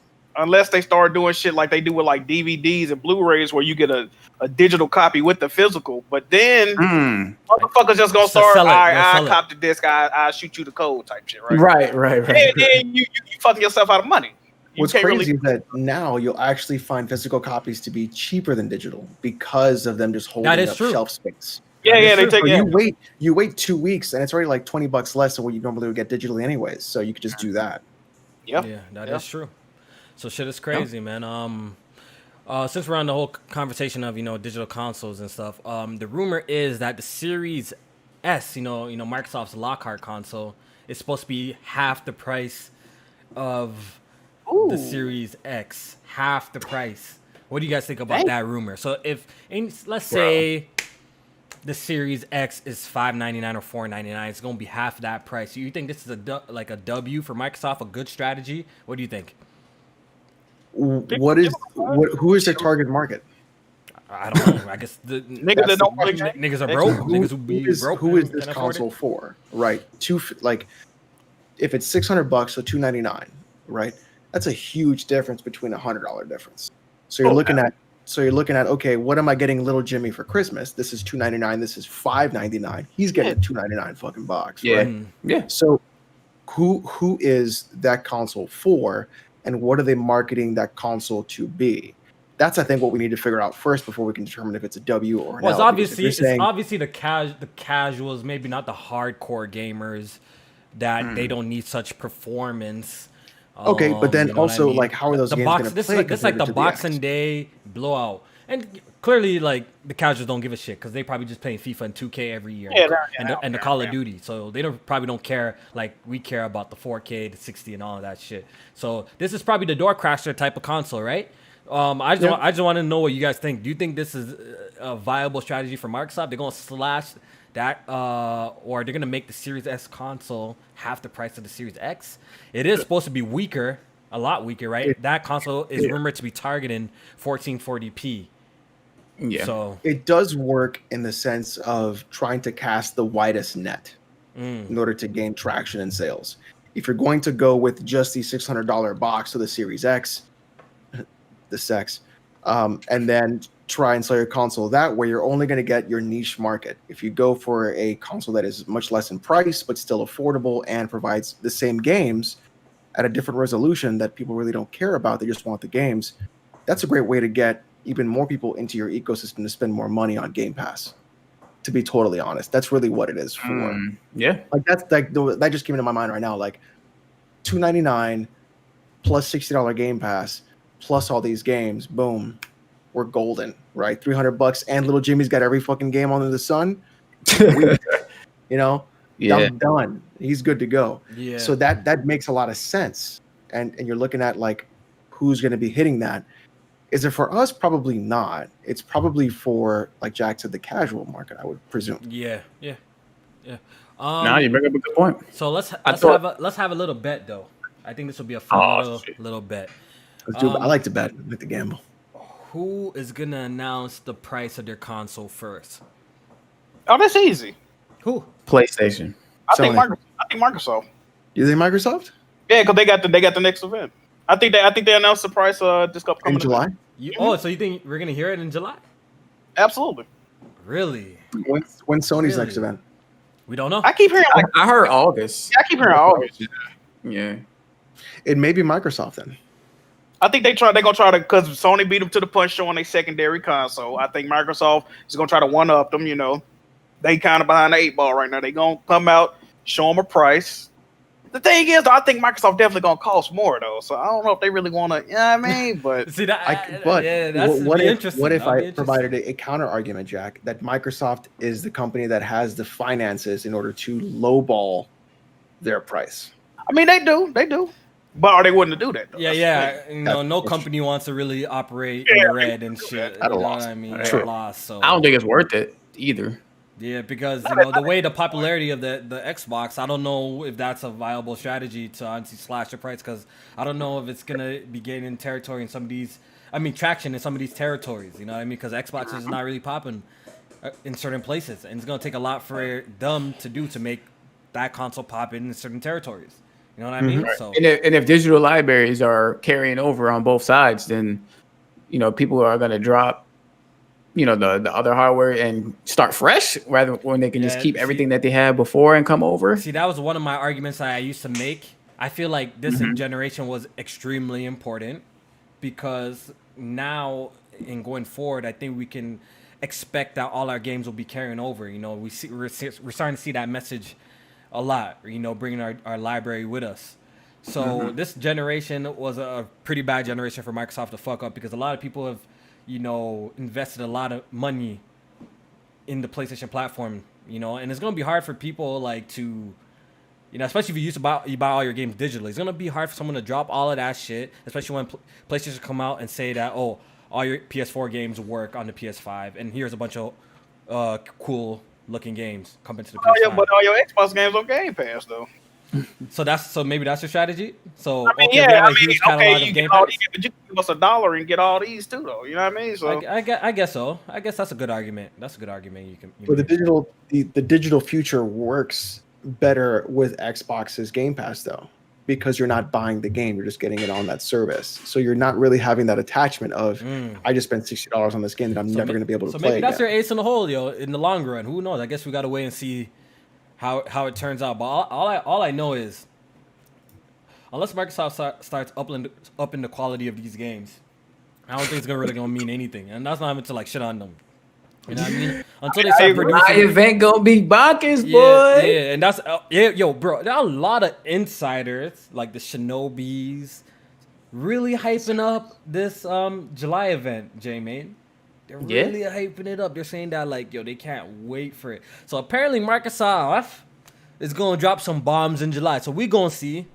Halo Infinite is not enough. I can assure you that. I definitely need to see more than Halo. I definitely need to see more than Halo. Who's that Keith video? I think his name is when they was responding to he's like how Xbox fans reacted to the PlayStation. That video was funny as shit, yo. Y'all seen that? Kofi Allen? I didn't. I think I know what video you're talking about though. That black dude. Yeah. They was he was watching the PlayStation event, and then he was from the perspective of Xbox players. And basically the only thing they had to say was that Halo Infinite was coming. And I saw a video. He's real funny. No, actually hilarious. He did. He also did like when you play a fighting game online for the first time. Yeah. Yep. Yeah. He's real funny. The Keith Crew is his name. I'll put it in the chat, y'all. Yeah. All right, so we're gonna wait till July, but it's like a trend for Microsoft. You give them a little bit of hope, and they just take it away. So, I mean, I'm going into this with low expectations, so I'm surprised. I'm talking my shit. If I see a single, right now, mind you, I expect this, but if I see a single 30 frame per second game, man. All these tweets I've been seeing, y'all act like this. We gonna see. I ain't got no problem with it personally, but y'all got a problem with it, right? So if y'all got a problem with it, y'all should have a problem with it in next month, right? Okay, just let y'all know. I'm talking my shit. Oh man, shit is crazy. All right, so let me catch up on these super chats, and we're gonna move on to the next topic. Shout out to all the viewers. Hit that like button. I really appreciate y'all tuning in live. Shout out to the people who can watch this podcast after too, man. We appreciate y'all. This one's from Jay Harvey. He says, "Why Alice kind of look like Neil Druckmann?" The beard. It's the beard, bro. I literally look what Neil wishes he looked like. Ooh, I see.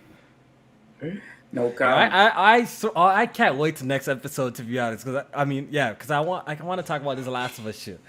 I can't wait. Talk about Neil Cuckman. We know. I can't wait, bro. My man's right there. The Trigger Man says, "What is the last Xbox game where peeps waited for 12 a.m.? Oh fuck! I'll tell you right now. Halo 2. I'll say Gears 5. Did I wait? No, I think I might have. Still, bro, I might have. Yeah, I think people was excited for Gears 5. Mm-hmm. Yeah, I was excited for Halo 3 Gears 5. was it? Yeah.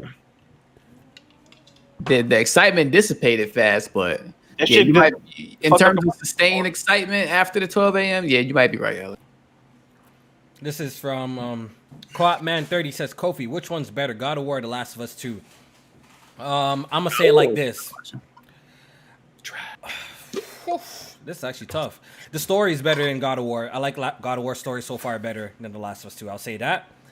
I can't wait. But the gameplay it's kind of hard to compare because they're in two different lanes, But story wise, I think God of War has a better story than The Last of Us 2. Personally, You find yourself enjoying one more than the other? I know you can't compare them, but like just gameplay wise, you think you enjoy God of War more?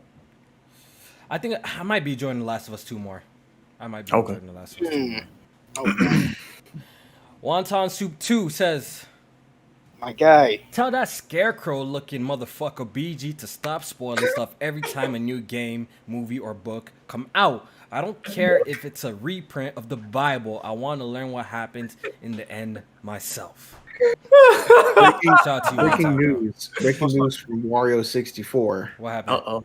Cyberpunk 2077 will be playable on PS5 and Xbox Series X on launch date. Mm-hmm. So pretty much that was a topic that we're gonna. I guess when I'm done reading the super chat, you can jump into that. But let me just finish up and we'll discuss that real quick. This one's from B. Louis says. Free of charge, by the way. This is super basic. Standalones stand alone. I 100% agree. Tell that to J Main, but we're not gonna get into that. Wait, what did he say? I just want to see what he said. Stand alones, stand alone. Facts. You get it? Or you lost? No. Oh my! We're not doing this. I get it, but no, that's not what standalone means. All right, you see, it has to be by itself. Y'all saying is me catching the ends, but standalone. catching the I see why y'all was having hard. You see what I'm saying? You see what this man is doing? You see what this man is doing? We're not getting into it because he doesn't. J Main doesn't know what a standalone game is. Clearly, I know what it is. You don't know it. All right. Let's move on. Jay Harvey, he says, "Why are y'all arguing? J Main don't beat games anyways. Big facts. Big facts. I should be Last of Us for like the fourth time today. What the fuck y'all So no about? games. Okay. J Main don't beat nothing anyways. Why are we arguing with this man, bro? That was a good one. That was a good one, Alex. Yeah. All right. This one's from King K Kovu. I apologize. He says, I told you about Insomniac and 30 frames per second last week. So maybe they really did come out and say the 60 frames per second core. That's a shame though, because the previous graphics was 60. That's a lame excuse though. And lame. It's a super lame excuse though. I'm not buying it. This is from Glinser. He says 60 frames per second for the PS5 Pro for that double dip. What do you guys think? Yeah. No, there's no double dipping anymore with patches. No more double dipping. Don't double Maybe dip. he means the console for the Pro purchase of the PS5. console double dip. That's what he's talking about. Having to buy the The PS5 Pro. Yeah. Don't do that. Hey, man. Nah, I'm not buying that either. I'm not buying that either. Hell no. No, because the PS5 is capable. Pro was honestly worth it. Let's keep it 100. We're all here. All of us here, except maybe Alex, are buying the PS5 Pro, bro. Let's keep it real, bro. When that shit drop, we cop it. We copping that shit. This one's from King Josh 4K. He says the PS5 is the size of my third leg. Huh? Pause. TMI. Quit capping. Big capping? Oh, man. Big cap. All right, this one is from Iron Mike. Shout out to you. He says The Last of Us 2 meta sitting at a 92. Jack, you still interested? Oh, snap. Jack, what's up? 92. I mean, 95. I apologize. I told you. I haven't slept. I haven't slept. I was going to say, like, oh, Lord. I got a problem with My this bad. too, right? Okay, I see it now. It's one publication, right? Specifically, it's always, besides, like, I think it's USA Today or Washington USA, Post. I think it's Washington Post. Anyway, there's only one publication that I have noticed throughout the years for at least the past decade that they always bring down Sony titles that they rate, and it is Edge Magazine. If you don't believe me, go look up Edge Magazine's ratings of PlayStation exclusives. And it's crazy because they always like low key praise the game and then give it like a horrible fucking score, right? It's like a sneak diss. They gave Yeah, it they to a good right? score, though. This shit was at a 96. All of a sudden, they give it like a 7 or some shit. Now it's a 90. You know? Nah, Edge gave it a 9. Edge gave it a 9. Edge gave it a 9? Yeah, Edge gave it a 9. I thought they gave it a 7. It was the Daily News that gave it an 8 before that, and then the Edge 9 brought it down because the 8 Because Metacritic is weighted. Wow, okay. It's stupid. I'm going to take back what I said. I was wrong. I thought Edge gave him a 7. Okay, I'm going to take back what I just said. Still fuck Edge Magazine. I said what I said. I thought Edge gave it a 7. Okay, so they gave it a 9. Okay, Edge Magazine, I'm sorry. I fuck with y'all. Right? Nah, Edge usually favorable to PlayStation. No, they usually be talking crazy. All right, I so just Jack, seen so some I crazy expect Edge you to Magazine take down that reviews. video saying Jack was right. It's at a 95, so I expect you to. I was right. Okay, I was right. I expect For like you to a take. I still feel like Edge wronged me in this situation. So you blaming Edge? I'm gonna fall back on my slander, all right? All right, yo. All right. This one is from Trago. He says, y'all slander Xbox, but Sea of Thieves is among the top sellers on Steam and is currently the most popular game on Game Pass PC. We got to talk about it. Did Sea of Thieves actually make a comeback? Because thank you, Trago, for actually reminding me, because it's actually a great topic. The concurring, ever since the game launched on Steam, and even before then, I don't know what Microsoft did. I don't know which dick Phil Spencer sucked, which streamer did what. But that game, yeah, there goes our interview. Shout out to you, Phil. We still love you, though. But that, that game has literally like exploded, bro. Do you want to know what it was? I think someone streamed. A popular streamer must have been streaming it, bro.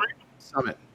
Oh, Summit. YG started streaming Sea of Thieves, and then he did like a 3.5 hour trolling session where he trolled these kids for 3.5 hours straight, hiding in their boat. It was like the best. He brought that game to a whole bunch of people.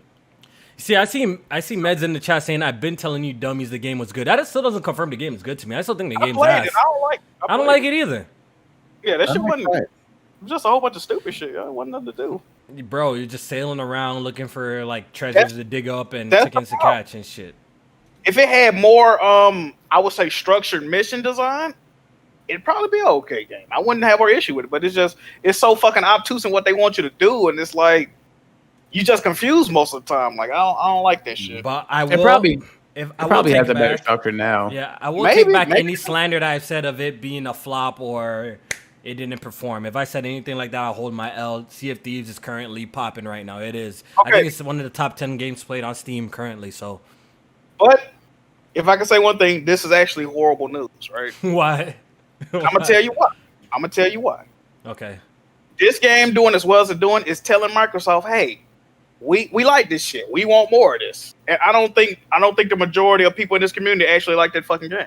So bragging about the engagement numbers and it's doing so great, you're gonna get more of this shit, right? And I don't know if that's necessarily a good thing. Not for me, it ain't. What if I told you, if you want to play Sea of Thieves, but you want to play a better version of it, fucking go back to No Man's Sky. Because No Man's Sky is honestly fucking amazing right now. It is amazing. Like, that game has really turned it around for what it was. And play it on weed. I've heard No Man's Sky is cool. I mean, this type of games like my. Dude, you got it. Like, honestly, Jack, if you get yourself a little spliffy spliff. Oh man, I gotta get elevated and then you put on No Man's Sky. Oh, man. Yeah, so we're gonna take back some of our slander. Well, I personally don't like the game, but it's clearly doing well. There's clearly people who enjoy it. There's people streaming it. There's people, a lot of concurrent players. So I guess this might have been Microsoft's biggest hit this generation. Then Sea of Thieves. That's crazy. Okay, that's kind of got staying power. I'll say that. Yeah, so it's kind of crazy to think about. Like, it was a butt of everyone's jokes, but I guess people are really fucking with it. So, it is. Was Jez Corden right then? Didn't he say it was like the next PUBG or some shit? Nah, I think he took it a little far with that one, though, James. It became more relevant to PUBG right now, right? It is. That man might be. We might have to take it back. Damn, we got to. All right, Jez Corden, you a dickhead, but I'm sorry. I'm sorry. Yeah, Jez is probably not listening to this, but we gotta apologize to Jez Corden for laughing at you for saying, Sea of Thieves the next PUBG. I guess it only took, it only took a popular streamer to get it popping, gave it some clout. So. Wow. Jez was right. Jez was right, podcast, I'm sorry. We wrong. Yeah, we wrong, bro. It is what it is. Audio Cafe, he says, shout out to all who avoided The Last of Us 2 spoilers. We made it. Jack, where do Ghost of Tsushima spoilers at? That's what I want to know. I don't really know. I don't give a fuck. That's crazy that game is coming out in under a month, bro. Take it in. Under a month. Nobody talk about it because Last of Us. Yeah, I'm really excited for it. I think they're gonna go ham with another state of the play after Last of Us, though. Like maybe in 2 weeks. Yeah, it could use one. Notorious Nicholas says, "Who will win Game of the Year, Grounded or The Last of Us Part 2?" Of course, Grounded, bro. Come on. Of course, I watched. We all know Game of the Year is gonna be Doom Eternal. It was Grounded, bro. Come on, stop playing. That's a good game. That's a good video game. Yeah. All right, let's move on to the next topic. I think it was we were supposed to talk about Cyberpunk. So Cyberpunk has been delayed. Oh no! Is it looking spooky for Cyberpunk? Mind you, Jack, niggas are always slandering PlayStation, saying they announced games way too early. PlayStation. They show the same game over each E3.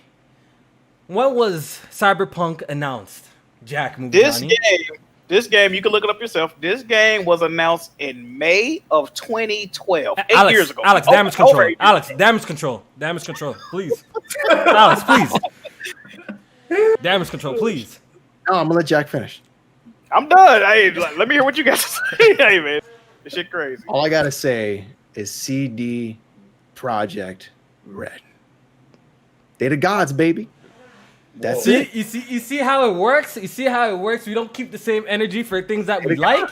You see? Hey, man. Jack, you see how that work? They the gods, baby. That's cap. Just like how you PlayStation mans weren't a fan of big-ass consoles, fat-ass consoles, calling Xbox the VCR box. It turns out y'all got a VCR box yourselves. Not everyone's, hey, as long as it's quiet. That's all I seen on the timeline. That's all I seen on the timeline. As long as it's quiet. You want a big box or a jet engine? Which one you want? Facts. You know what? Let me get the big no one keeping that same energy. Okay, I see y'all, bro. Can't have both, baby. Let's go. Yeah. Hey man, listen. It's all about CD Projekt Red. Delayed again. Delayed. I don't know, man. Though, like they last statement before this, didn't they say the game was finished? And I think I saw that somewhere. They said no more delays. As a matter of fact, I think none of that. I think you're right, Jack. I think you're right.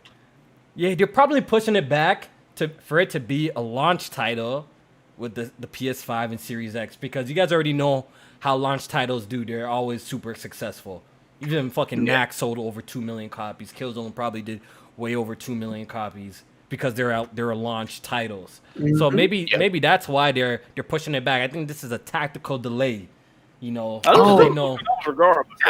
what I was debating about. I'll talk about it next. I don't want to change the conversation. But no, it looks like this game is gonna have the next gen upgrades free of charge on both PS5 and Xbox Art Series. delivery on PlayStation? What, Jack? I thought that was exclusive. I thought it was Xbox. Can we get it? I saw y'all, you know, while I was like immersed in The Last of Us, I did see some of y'all talking about this smart delivery shit. So get y'all shit off after we're done the Cyberpunk talk, because I want to hear about it, yo. Yeah. Cyberpunk was delayed again because they're trying to get out of the Game of the Year window.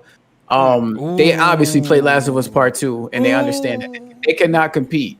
It's already wrapped up. It's in the bag. Neil Druckmann and them did it again.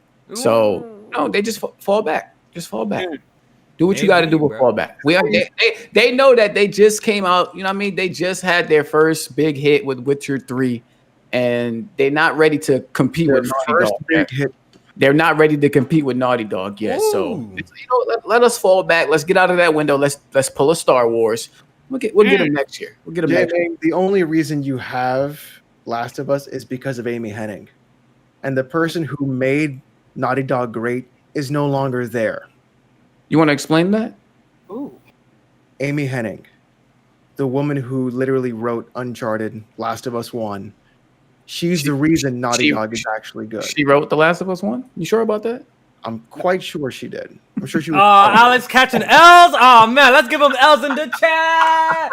Is it really? Oh! You're wrong. You're wrong. They have nothing to do with Last of Us 1, dog. You're wrong. That was she didn't write all the Uncharted games. She wrote the first. She wrote the Uncharted games. Yes. She didn't write The Last of Us, sir. She didn't write The Last of Us. Great games. That was my boy Neil Druckmann, baby. Oh, is that why Last of Us 1 was always bad too? You got it. Oh, here we go. Here we go. Compared to the other game they were working on, Uncharted 3, Last of Us is much better.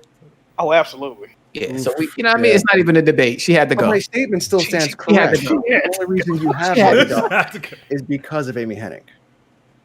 That might be true. See, I'm not gonna disrespect Amy. Not really. No. You're not about to spin it and say that because she didn't have nothing to do with it. No. But do we get The Last of Us without Uncharted though? I mean, call me the spin doctor, because without Amy Hennig, you wouldn't have Uncharted, which means you wouldn't have Last of Us. Therefore, Amy Hennig is Naughty Dog. Therefore, I am correct. Again. You're wrong. You're wrong. Chat, please. We'll be on like Jack and Daxter 7 right now. Yeah, horrible. Crazy, bro. Yeah. So Cyberpunk delayed. I'm very cautiously excited for this game. I feel like there might be some artistic changes since Reveal Jack. You know what I mean? Some missing puddles might have got moved somewhere else. Some change artistically. Changes. I'm just cautiously optimistic with Cyberpunk. It looks extremely promising. The 45-minute gameplay trailer sold me on the game. It looked like a really, it really looked like a really dope RPG. So I don't know, man. Hopefully the game just turns out to be good. That's all I want. You know what I mean? Because if this one is mid, all of that high praise that CD Projekt Red is getting is out the window. You know what I mean? Because a lot of y'all dick-sucking fanboys of CD Projekt Red who love The Witcher 3. Alex, you know what I mean? Praise it from the moon and back because of The Witcher 3. If they flop with this game, then all the Witchers are really good. Everyone calling them. Think you and Bond have, Alex? Y'all suck the same dick. CD Projekt. Oh man, how'd that work? Hey, listen, man. You know what? He might have good taste sometimes. Whoa. Man. Not all the time. Sometimes. That CD Projekt tastes good, don't it? Hey, listen. You know, Jamie, if you actually played the other Witcher games, you would have actually been able. Nobody got time for them boring ass games. Let's go again. Oh, look at that. People. The thing is, I have to remember, you don't like to read. That's a problem. Neither does most of the chat. So most of you guys got to get back on Grammarly. That's all right. I'm just all right, yo, get the smart delivery shit off, Jack, because I seen you and J Main and I seen y'all discussing about it, yo. Get this shit off, bro. Fill me in. What's going on? You know, I ain't got too much to say, man. It's just funny to me when they first announced smart delivery. You know, I just didn't like the fact that people was automatically blaming, PlayStation or whatnot, when both Microsoft and PlayStation have the exact same restrictions or regulations when it comes to smart delivery on their console, right? And Microsoft gets praised, but Sony gets slandered. Even, I think yesterday an article came out, Sony doesn't have any rules for, just slanderous narrative going on. But since then, we've had Madden is doing a smart delivery type thing. We got Cyberpunk doing it on both consoles. Like both of these companies said at the beginning, it's up to the developer. So you shouldn't give Sony or Microsoft credit for this. It's up to the developer. I don't understand where this narrative is even, being put out at. It's ridiculous. That article, Jack, that you referenced was such a bullshit article. I want to read a couple quotes from it for y'all. Please do. It was VG 24/7. Shout out to them. The headline for this article is "No smart delivery-like solution on PS5. Upgrades from PS4 at publisher discretion." All right. So when I get into the meat and potatoes of the article, it says one of Xbox Series X's biggest advantages is smart delivery service, a platform feature that ensures players buy one copy of the game to own it on any Xbox console they have now and in the future. Many expected Sony to have a similar scheme for PlayStation 5, but this may not actually be the plan. Moving on to later on in the article, they talk about how EA is pretty much doing like their own thing with the Madden NFL. I think, Jack, you brought that up a little bit, and like the upgrade plan. They said later on in that same article, they said it's also worth keeping in mind that Microsoft doesn't mandate smart delivery. So the publishers who sign on there will likely offer the same courtesy to PS4 and PS5 owners. You literally said just a minute ago that smart delivery is up to the publishers and PlayStation 5 doesn't seem to be doing that. Yet later on in the article, you said Microsoft doesn't mandate smart delivery, so it's up to the publishers, which is the same thing PlayStation said in the news earlier that same day. Yeah. Stupid, man. It's you know what? You know what? And they went back and changed the title of the article too. I don't know if you know that. You know what? I'm gonna blame Sony for this.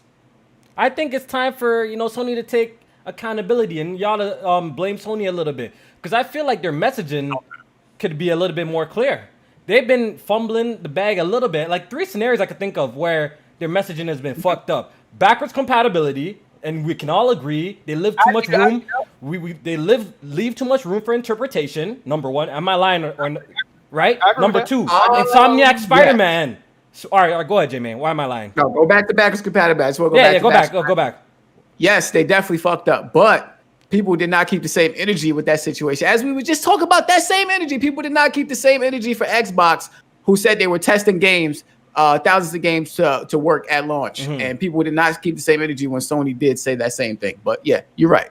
Mm-hmm. Okay, I'm just saying, like, the messaging for that, if you're not a complete, bootlicker for Sony, you can admit the messaging for the backwards compatibility was definitely kind of shaky, because how they announced it. That's why they had to come and reiterate. Once they do that, that means they made a mistake. If they have to come and fix something, am I telling the truth or am I lying? You're right, but I'm gonna say this though, right? I agree with all the ones you said before that, and I've been getting on them for their messaging being, not. It's not clear cut and dry, so it leaves too much room for interpretation. That's why people come out and say all this shit.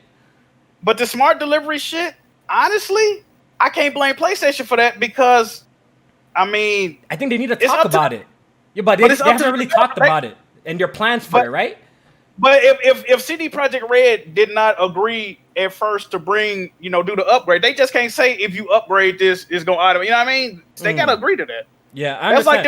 That's like them putting games on PS Now or PlayStation Plus, and the devs didn't agree to. You see, I'm saying you guys should make Sony take a little bit of accountability, is because I feel like they haven't been too vocal in this department. That's all I'm saying. They haven't really been talking about smart delivery and the benefits of buying games on PlayStation if it will automatically come to your PS5 like digital. Like, they haven't really been like vocal like Microsoft has been in that area. So it kind of, once again, it leaves room for interpretation and people to, assume. And when you assume, what do? You make an ass out of yourself, right?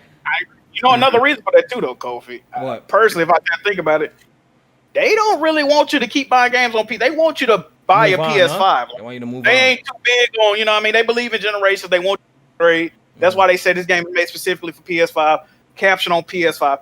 they don't give a fuck if you go. You know what I mean? They want you to upgrade. So I don't really think. I don't know. It just feel like the two different philosophies. I guess I'll say. Yeah. So I just feel like they could be open and give us solid information on certain stuff, so people don't run online and say the wrong stuff. Like even the same thing with the Spider-Man information. The first post that came out was from Insomniac. When you read it, what did it say? It said some really spooky message. So I'm sitting here thinking, Spider-Man's a remaster with an expansion. Like it's just too much room for interpretation. Then Insomniac has to come out later and be like, oh, it's a standalone game. You know what I mean? So they have corrected themselves. This is like the third time they have corrected themselves, like after people were confused about a situation. That's all I'm saying. So, but what happened to the days of just waiting for them to say something though? People are stupid though, right? It's a standalone game, and then people say, "What are the sources?" It's Insomniac Games tweeting out. Yeah, I seen that. I see the picture of Insomniac says, Spider-Man Miles Morales is a standalone game. Clear as day, they said that, and someone in the chat asked, "Is it a standalone game?" Bro, I was dying. I was fucking dying, bro.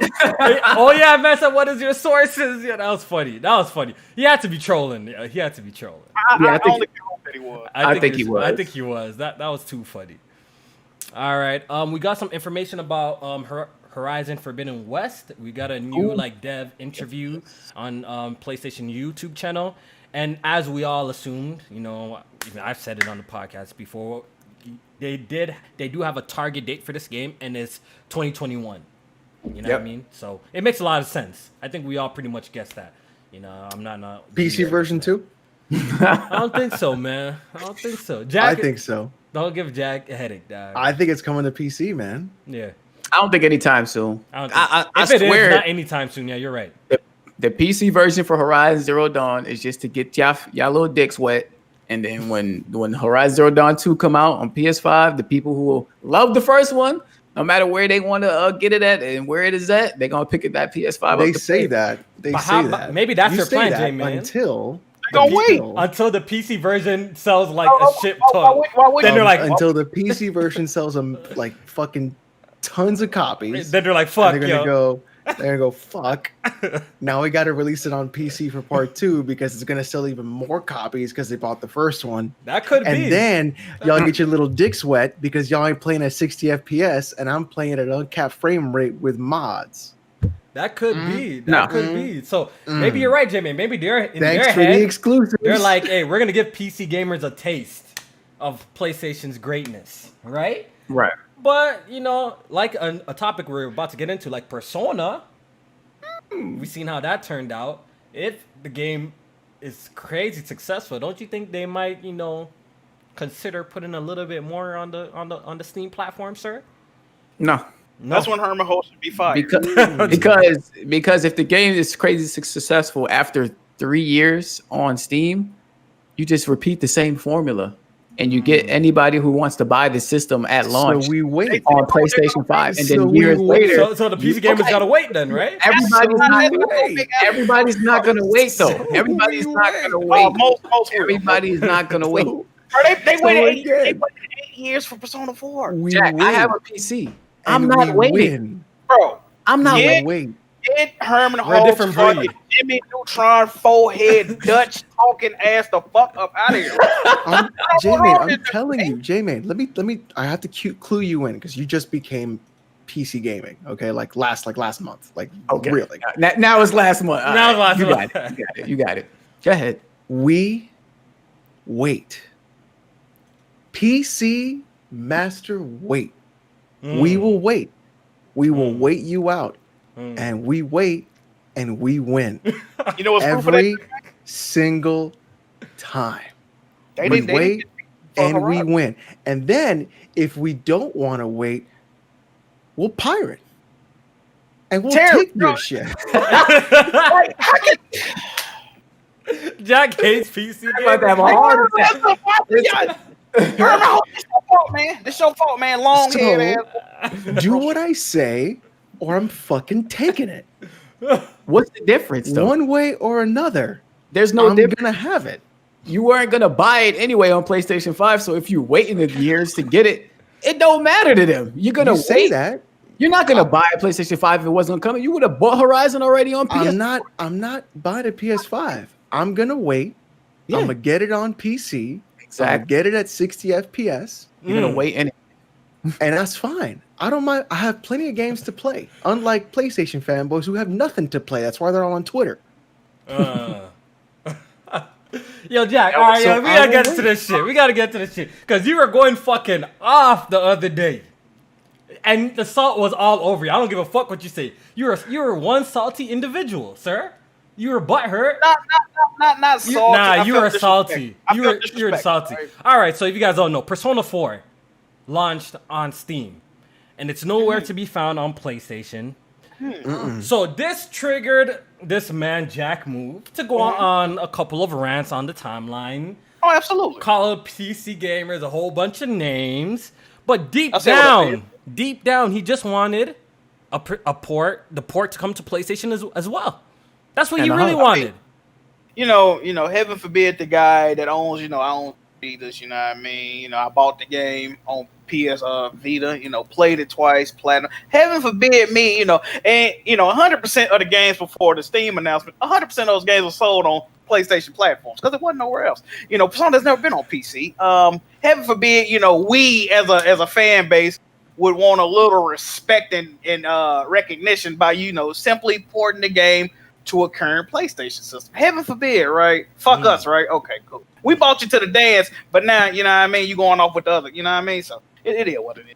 All right, so if fuck you guys Persona, don't know. Fuck Atlas. Fuck all of them. Oh, man. So Persona 4 Golden launched on Steam, and it broke all sorts of records for a JRPG. I think it was the highest selling or had the most concurrent players at once than any JRPG, a traditional JRPG, not counting an MMO. Yes. So the game it was super successful. You just looked on the timeline that day. Everybody bought Persona. Currently, I have over 50 friends who have Persona right now on Steam. They bought it. And over 20 people on my friends list that it's on their wish list that they're planning on buying it. I can only imagine how it's looking like for other people. And I know Atlas is looking at this and Sega's looking at this. And Persona 5 is coming next. Persona 5 is 100% coming next. I think they seen the light. I think this move is just a clear sign that they seen the light. And the amount of cash that they made off this is probably bonkers. Let me tell you Persona 5 is coming next. Jack. I'm willing to bet anything Persona 5 is coming next. Let me tell you something, Jack. Let me show you something right here. If I pull up the Steam database right here, okay? I do a little something. I'm looking at Persona 4 Golden today. Let me see if I can find that real quick. Persona 4 Golden had 25,000 peak players today. Just today? Just today? Just today. God as of damn. right now, there are 24,000 people playing Persona 4 Golden right now. How many people are playing Persona 4 Golden on the Vita or the PS4?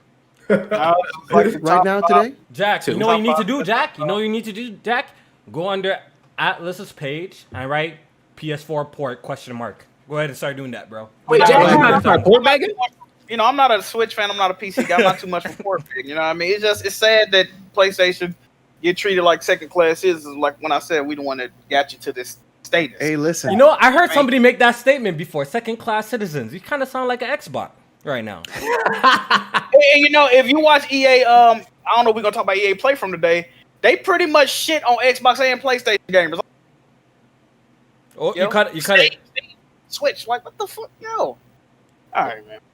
Yeah, so I actually hope Don't worry, Persona 4 Jack. Golden comes to PS4. I think, that would be great, and I don't see no reason why it doesn't. Like, I really don't care. It already got trophy support. It's already mapped for PlayStation controls. There's no reason this game is not on the PS4. It also has Switch control mapping as well. It does? Yeah.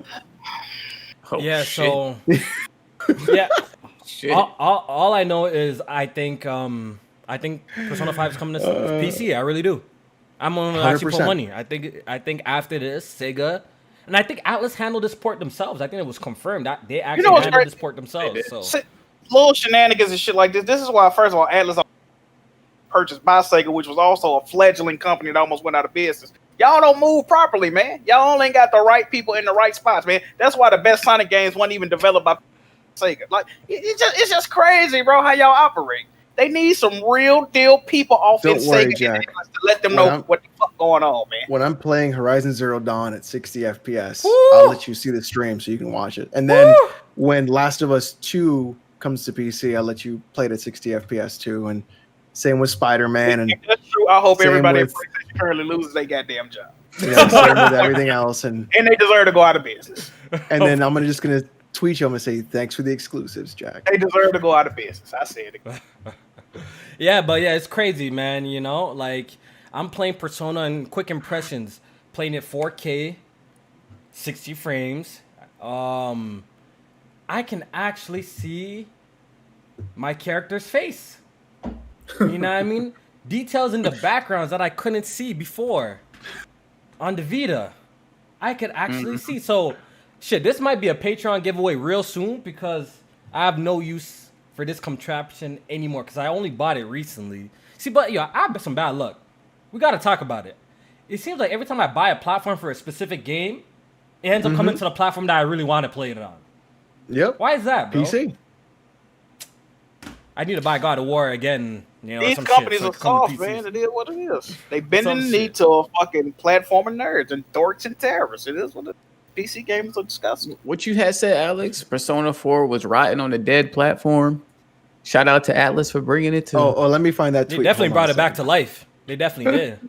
That shit was dead on the Vita, yo. And I'm willing to bet. And I think it's an easy bet. It's not even a crazy thing to say. I think the PC version probably tripled the sales of the Vita version, bro.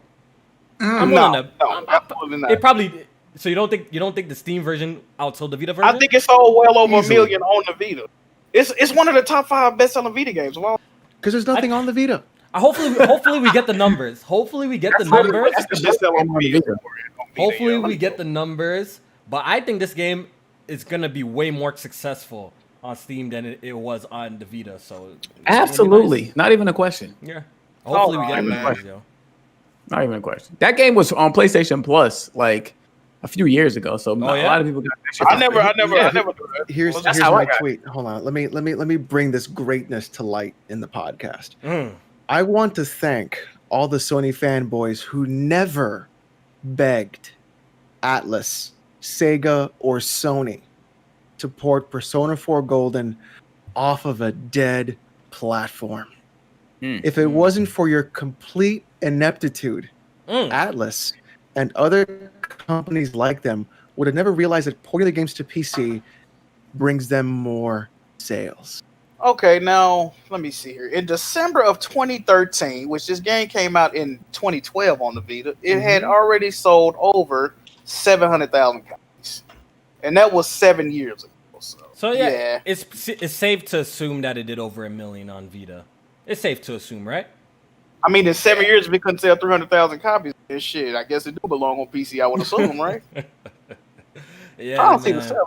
But yeah. Back to what I was saying. Like Atlas, I think this is just an eye opener, and the floodgates are opening. I think these companies be testing the waters with certain shit. I think Horizon is a test in the water. I think this Sega doing this Persona shit is a test in the water. Microsoft put in Halo Master Chief Collection first on Steam. It was all just testing the water just to see what's up. 2-2, the next thing you know, everything's on fucking Steam, bro, and it's beautiful. I love it. It's just sickening. You know what I mean? It's either this PlayStation been on record. We don't view Steam as competition. It's not a platform. Now it's not a platform. And then other times they say, well, we view Steam as our main competitor. Which one is it? Either they're not competition, and that's why you put your games on the platform because you don't give a fuck, or they are a competitor and you bend in the fucking knee. Which one is it? That's what I want to figure out. Because if it's the second one, then I spend my money at. It's clearly not on the PlayStation console.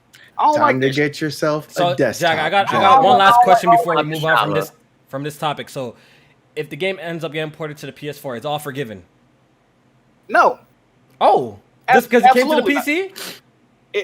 Well, first of all, I don't like the way they goddamn announcement. First of all, I shouldn't even had to think it wasn't coming to PS4. That should have been the first thing you said. I just don't. I don't really rock with the way they did that, man.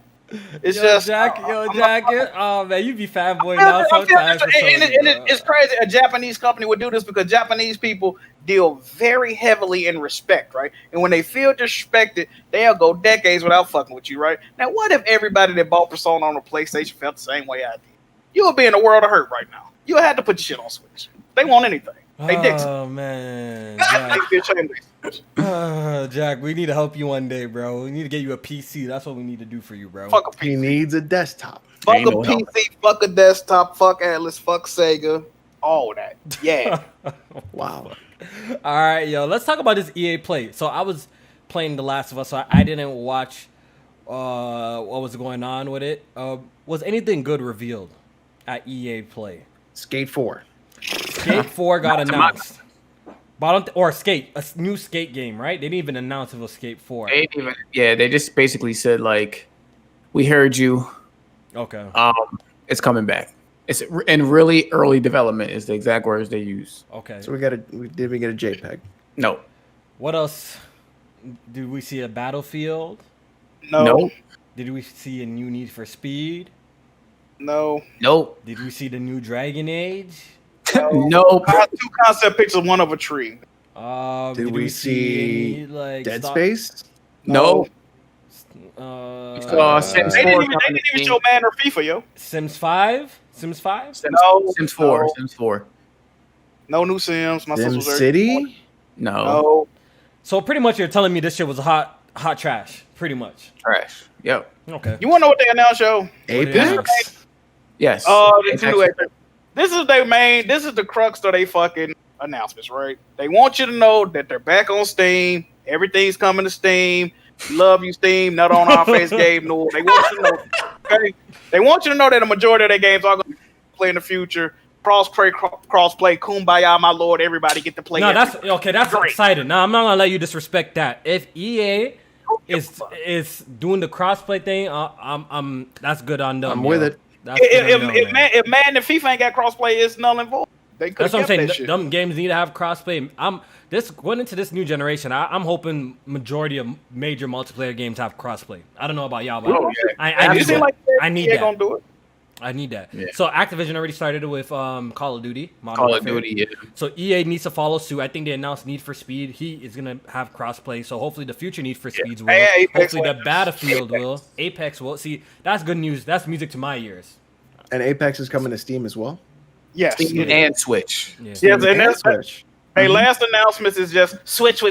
So every game, any game they can put on the Switch, they gonna fucking put it on. I bet Baron is doing backflips right now.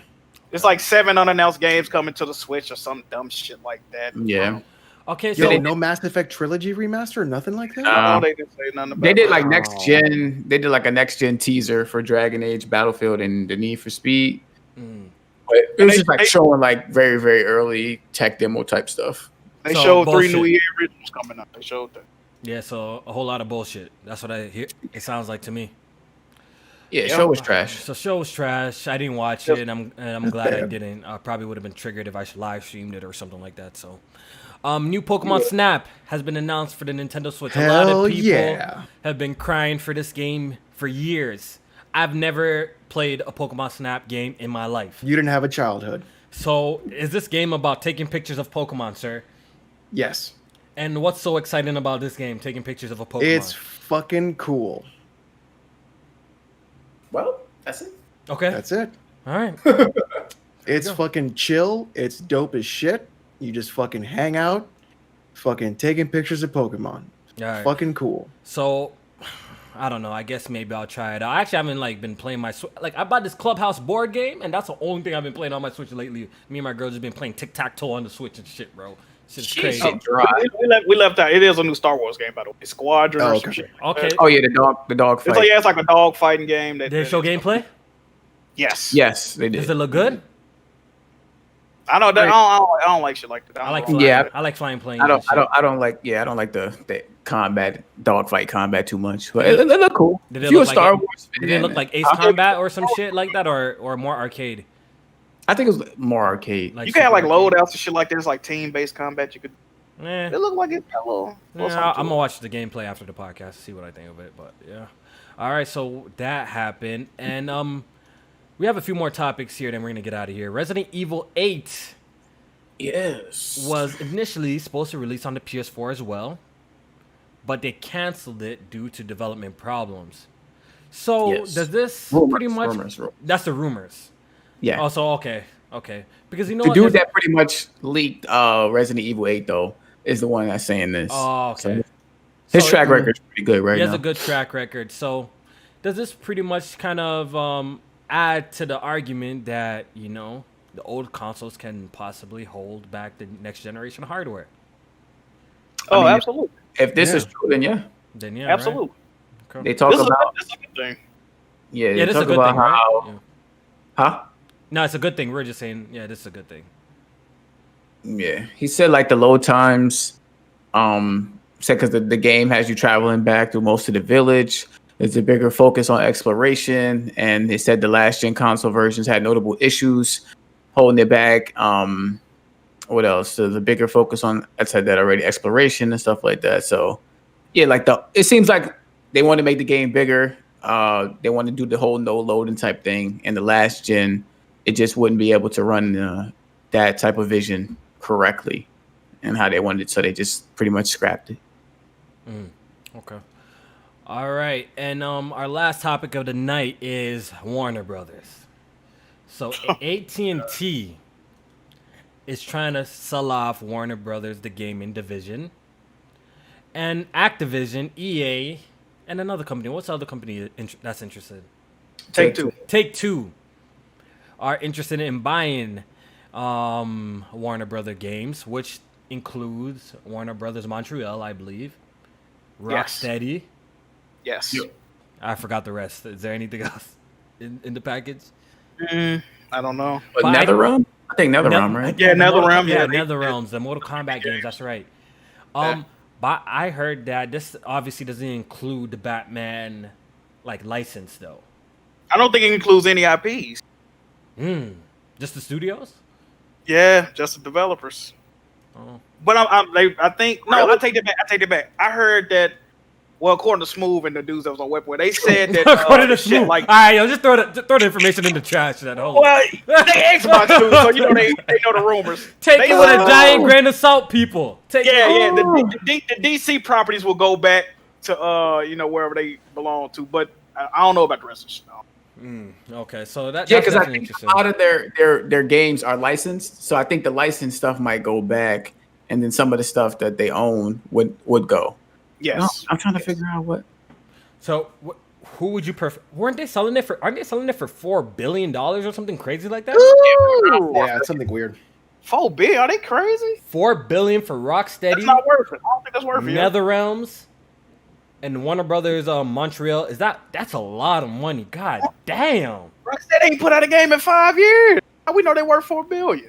You see, Rocksteady hasn't put out a game in a long time to the point that, can they even make good games anymore? They're not trying to look like BioWare or some shit to me now, bro. You can legit buy an NBA team for $4 billion.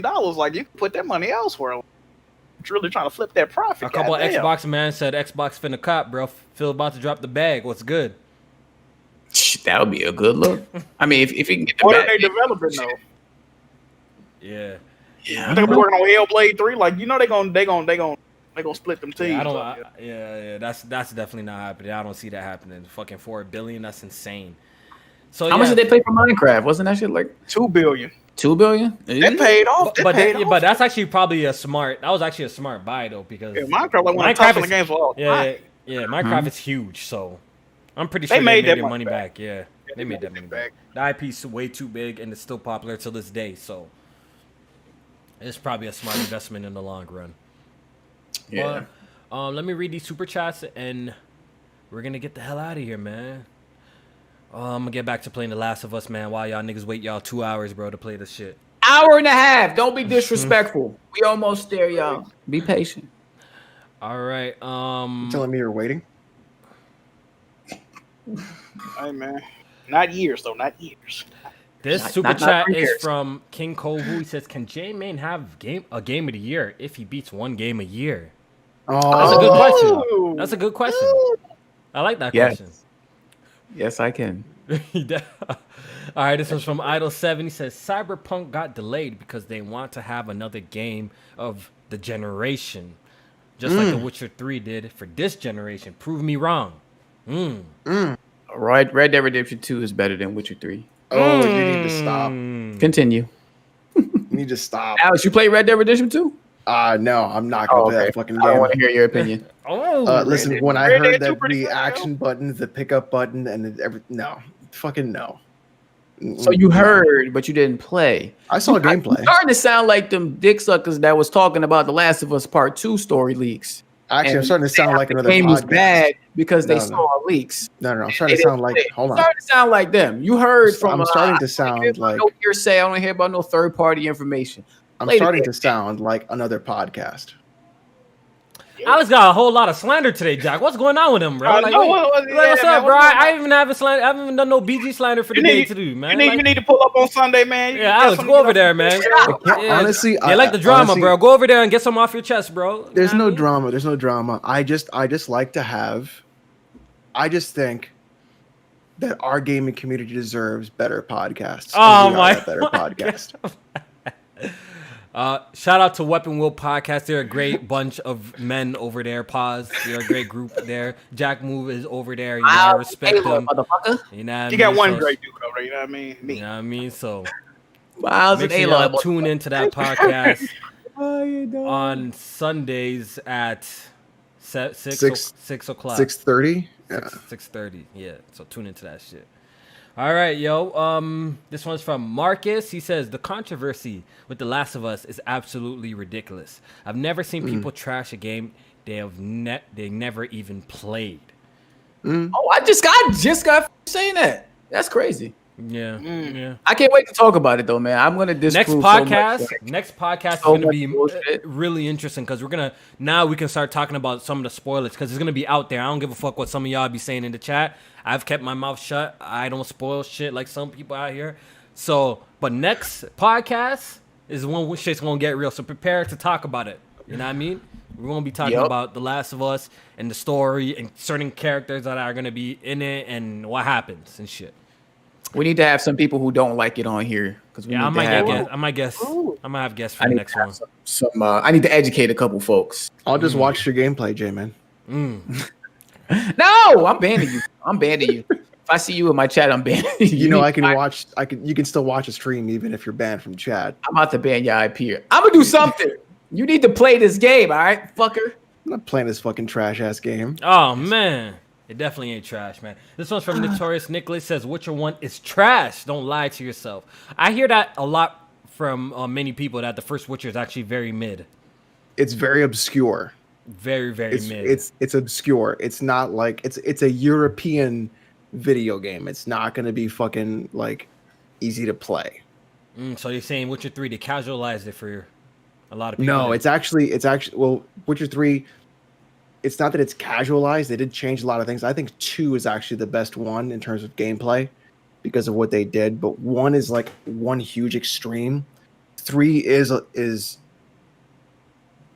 streamlined, I think would be the better way of putting it. Because one thing I hated about 3 was the fucking Witcher vision to find shit. Like that really fucking annoyed me.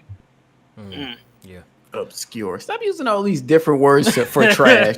Call it garbage, man. Why don't you read a book, Jamie? Oh God! Stop fucking using these words, man. We're very simple. Every time we talk about a Witcher game, it's always a word. But Last of Us is a movie, right? Words are with these words. Obscure. Just call it garbage, man. Get at him. Alex be honest, bullshit too much. Shit. We need to start. Did you ever pass the 5th grade? It's always some bullshit, dog. Mrs. Terwilliger is not happy at the fact that your vocabulary is so low. Ooh. God, what?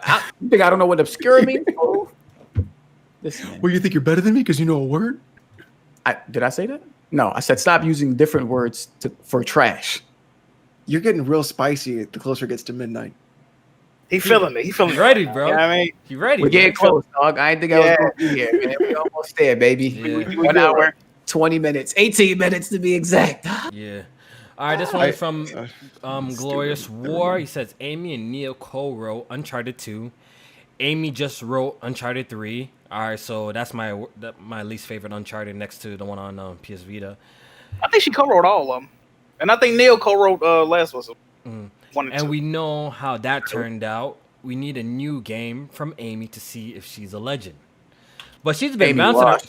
She wrote Soul Reaper back in the day. She's been bouncing around, man. She wrote Legacy of Kain. Yeah, she wrote them games back. One of the best series of games, period. Shut up. She washed. Shut up. Washed. She could be washed. Fucking idiots. She wrote Legacy of the whole Legacy of Kain series. When was the last game she put out, Jack? 2011. Oh, washed. Ooh, what have you done for me lately? Fair. David Jaffe stepped away, came back, released some garbage. Cliff Blazinski stepped away, came back, released some garbage. Amy Hennig gonna come back with some garbage. Wash. Nobody AJ makes a valid point. Makes a valid point, yo. He does. Didn't EA cancel her games? EA has no place in canceling anything, and they canceled Amy Hennig's game. Wash. Sony fired her. EA canceled her games. Nobody knows what she's doing now. Wash. Oh man, J-Main is a cold nigga. I'm telling you, the closer he gets to midnight, he gets spicier. I like this energy. I like this, J-Man. I like this. This one's from Idol7. He says, "It's CD Projekt God's Kofi. Show some respect." This one's from Anime Rick, the fluffy reviewer. He says, "Wait, Alex, I love to read RPGs. Die Hard dating back to Super Nintendo." That's why this man is in my streams and he gets the props. So he's in there with all 4 niggas. All right, yo, let me fall back. So wait a second. Hold on, Kofi. I need to I'm know joking. Hold on. Christ. Hold on, Kofi. Because I have smoke for you. All right, go ahead. Bring it. Why is it that out of the 30 viewers on your Twitch stream, 26 are from the Discord? That was a good one. I like that one too. That was a good one. That was a good one, Alex. That was a good one. You know, Alex, the way my Twitch set up, I don't really promote my Twitch and shit, so it'd be looking like that sometimes. You know what I mean? That was a good one. That was a good one, though. That was a good one. I like it. Shit, crazy. That was a good one. Ouch. All right, this one's from Ruffle Mutt. He says, Amy Hennig was in the process of writing The Last of Us till it was scrapped halfway through development till Neil took over. Alex was kind of correct. Oh, they scrapping her fucking work like they scrapped The Last of Us and her Uncharted 4, and y'all want to see a new game from her in 2020? Sheesh. Why? I'm telling y'all. Hey, best of luck to Amy. I gotta hurt though, bro. You writing the whole game, they read that shit like we ain't. We ain't fucking with it. Get this shit out of there, dog. We good. Damn. This one's from Notorious Nicholas. He says, "Don't respect the king that is Herman Holst." Jack, don't. He's talking to you. I like Herman, man. I do like Herman. He's a fucking dweeb. I like Herman. I do like him, bro. In the Rising, you play as the Aloy. Shut that ass up.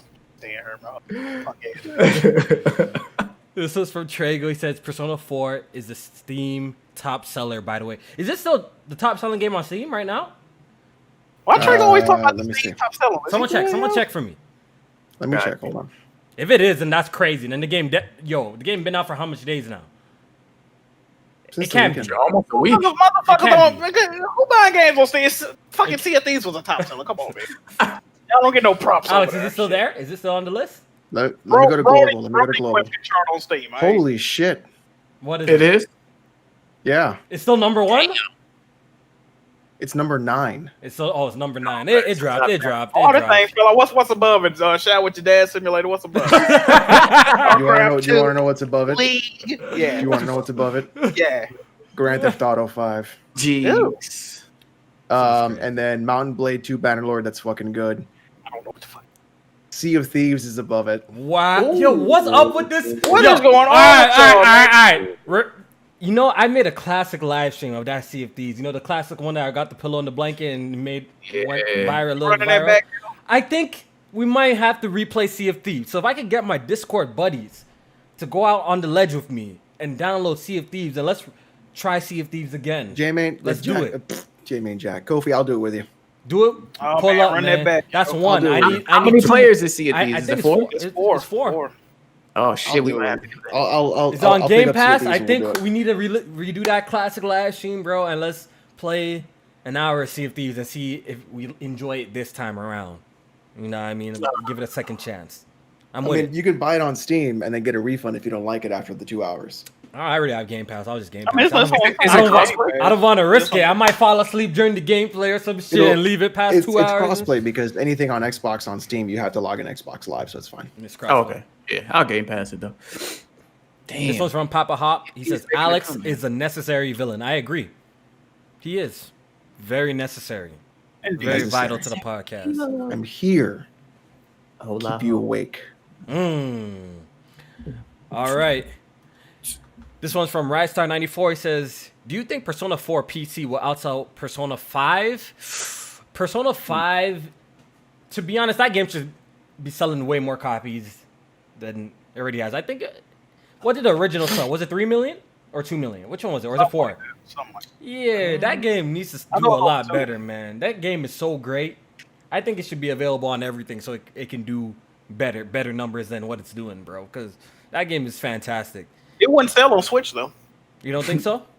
Joker already in Smash. Why would they buy it? Stop it, Jack. Stop. You already know the vibe on Switch, man. You know what's going on. You're incredible, Joker. Yeah. Do the podcast for an extra hour. Nah, dog. Y'all on your own, bro. Oh, fuck, It's almost bedtime. I need to mentally prepare myself. Ruffle Mutt. I will give EA this. Love the support of crossplay. Yeah, I agree. I 100% agree. Jack be hating on that, you know what I mean? I gotta see it in Madden, yo. I gotta see it in Madden because I want to play some Xbox gamers and some stuff. Yeah. People make fun of crossplay until it's in the game that you actually want. Like I thought it was such a cool thing. Modern War had it, so I could even play like with people like Tony. Like we have done like matches together, gunfight on Modern Warfare, and he's playing on PlayStation. I just think that's so incredible, yo. So hopefully we see more crossplay games in the future. This one's from Gideon. He says, Weapon Wheel Podcast is also great. They have 4 great members that bring something to the podcast. They also have Jimmy, who is cool but doesn't contribute. Oh my God. Y'all Come on, man. Why you always sneak this Jimmy? Crazy. That's my man. Shout out to Jimmy B. We all know that I'm only teasing Weapon Wheel because our Patreon is better. Oh, man. Okay, that ain't no debate. That's a bona fide fact. That's a shit. Snapple facts. This facts one is from eRock97. He says, bigger fall off, PUBG or Weapon Wheel Podcast. Salute to Jack. Yo, I'm catching these straight. Why y'all slandering? Why y'all slandering? Ellie got the dodge button. I'm not Ellie. Stop doing this, okay? Goddamn. Man, peace and love with all the podcasts, man. We love all of them. Shit. Yo, shit is crazy. Y'all going crazy on these men. Shit. You know, it's funny in the Discord. BG's actually known as the setup man. You know, he's a setup man. So explain to me why BG's always in our Discord. Nah, because he knows he needs the entertainment from PSP Discord. Shout out to the Chops, the Novas, the Strats. I see all y'all, man. Let me shout out the Meds, Deaf Singers, all the mans up in there keeping it lively one night. You know what I mean? Because our Discord, they were going off today because so before the podcast, Death Singer, who I played Divinity with on Mondays, and Gaming Addict, y'all should watch with one night on my Twitch channel, by the way, shameless plug. Death Singer was saying how, I think he said like one picture of Forza on the Series X looked better than Gran Turismo 7. And one night was literally just, I'm telling you, bro. It was like it's like one, like here's Death Singer, and then one night just came in like this, and then just went and just bow, and just like went elbow deep, just like that, my boy. Because he got in his ass. Ooh, man, it was just nuts. Venom, we know Weapon Wheel Podcast has way more. They get way more views than us. It's a very successful podcast. Big shout out to BG and whatever he's doing over there, man. Definitely no hate, all love over there, man. Those are my peoples too. You know, most of them being my nice. peoples. Well, when you've been on YouTube for 12 years, I would hope you'd have. I know, views and like when you do have like 80, You know what I mean? when you have 85K subscribers, and You should have that. It makes sense. Like y'all making comparisons to a dude that only has 8K subscribers. Of course, like, you know what I mean? So wait, Kofi, you have 8,000 subs. If we do the math, right? The view ratio is crazy. The view ratio is crazy. The view ratio is crazy. It's crazy. Per capita, right? Per capita. I love per capita. Yo, the view ratio is crazy if we're keeping it a buck. I can't Holy shit. So if we do the per capita, okay, views, I'll just take the most recent, Press Start podcast. The last one, like 7,000. 8.83 subscribers. Mm-hmm. Okay. 8.2 thousand views. We literally have a near 1-to-1 view ratio on our podcast with your channel. You know, we might not get as much live viewers, which is okay. You know, but I feel like we have some real quality people who watch PSP. That's why, you know, should be looking right on this side. You know what I mean? But then when I go to Weapon Wheel, but wait, there's more. There's more, Jack. You better hide that shit. You better hide that shit. 84,000 subscribers. Nothing to sneeze at. That's a lot. Yo, congratulations. That's a lot. That's a lot. Good job. But per capita views, we are at 23,000, which means they are 1/4 of their views compared to their subs, while we per capita are 1-to-1. Don't worry, we're only growing. Jack, explain. We're only growing, so we will get there eventually. You know, just give us some time. But I like the viewer base that we have got this such far. Y'all, some really loyal people. You know, I think this is all fun. I think y'all could hit the like button a little bit more. That's my only complaint, but I'm not complaining though at the same time because y'all are really great. This is all jokes. We're not being serious. I love everybody on Weapon Wheel. It's fine. We're just making fun. We have a little competition back and forth, even though we're better at video games than them. It's fine. All right, yeah, we need to get the hell out of here, bro. We getting past our time, man. We ain't do no 3-hour podcast. All right, so let me read the last three super chats. This one's from Nova King. He says, "Don't keep Big Musty past 12. Need his reaction." Yo, Jack, are you streaming? Yes, I am. All right, I'm definitely gonna be having you and Jay Mains stream going at the same time because I want to see both of y'all reactions to this game.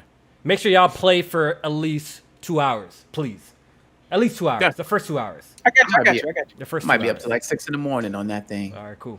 This one's from Glorious War. He says, Naughty Dog devs revolted against Amy due to the direction of Uncharted 4. She wanted no combat because of her hang up on Londo narrative dissonance.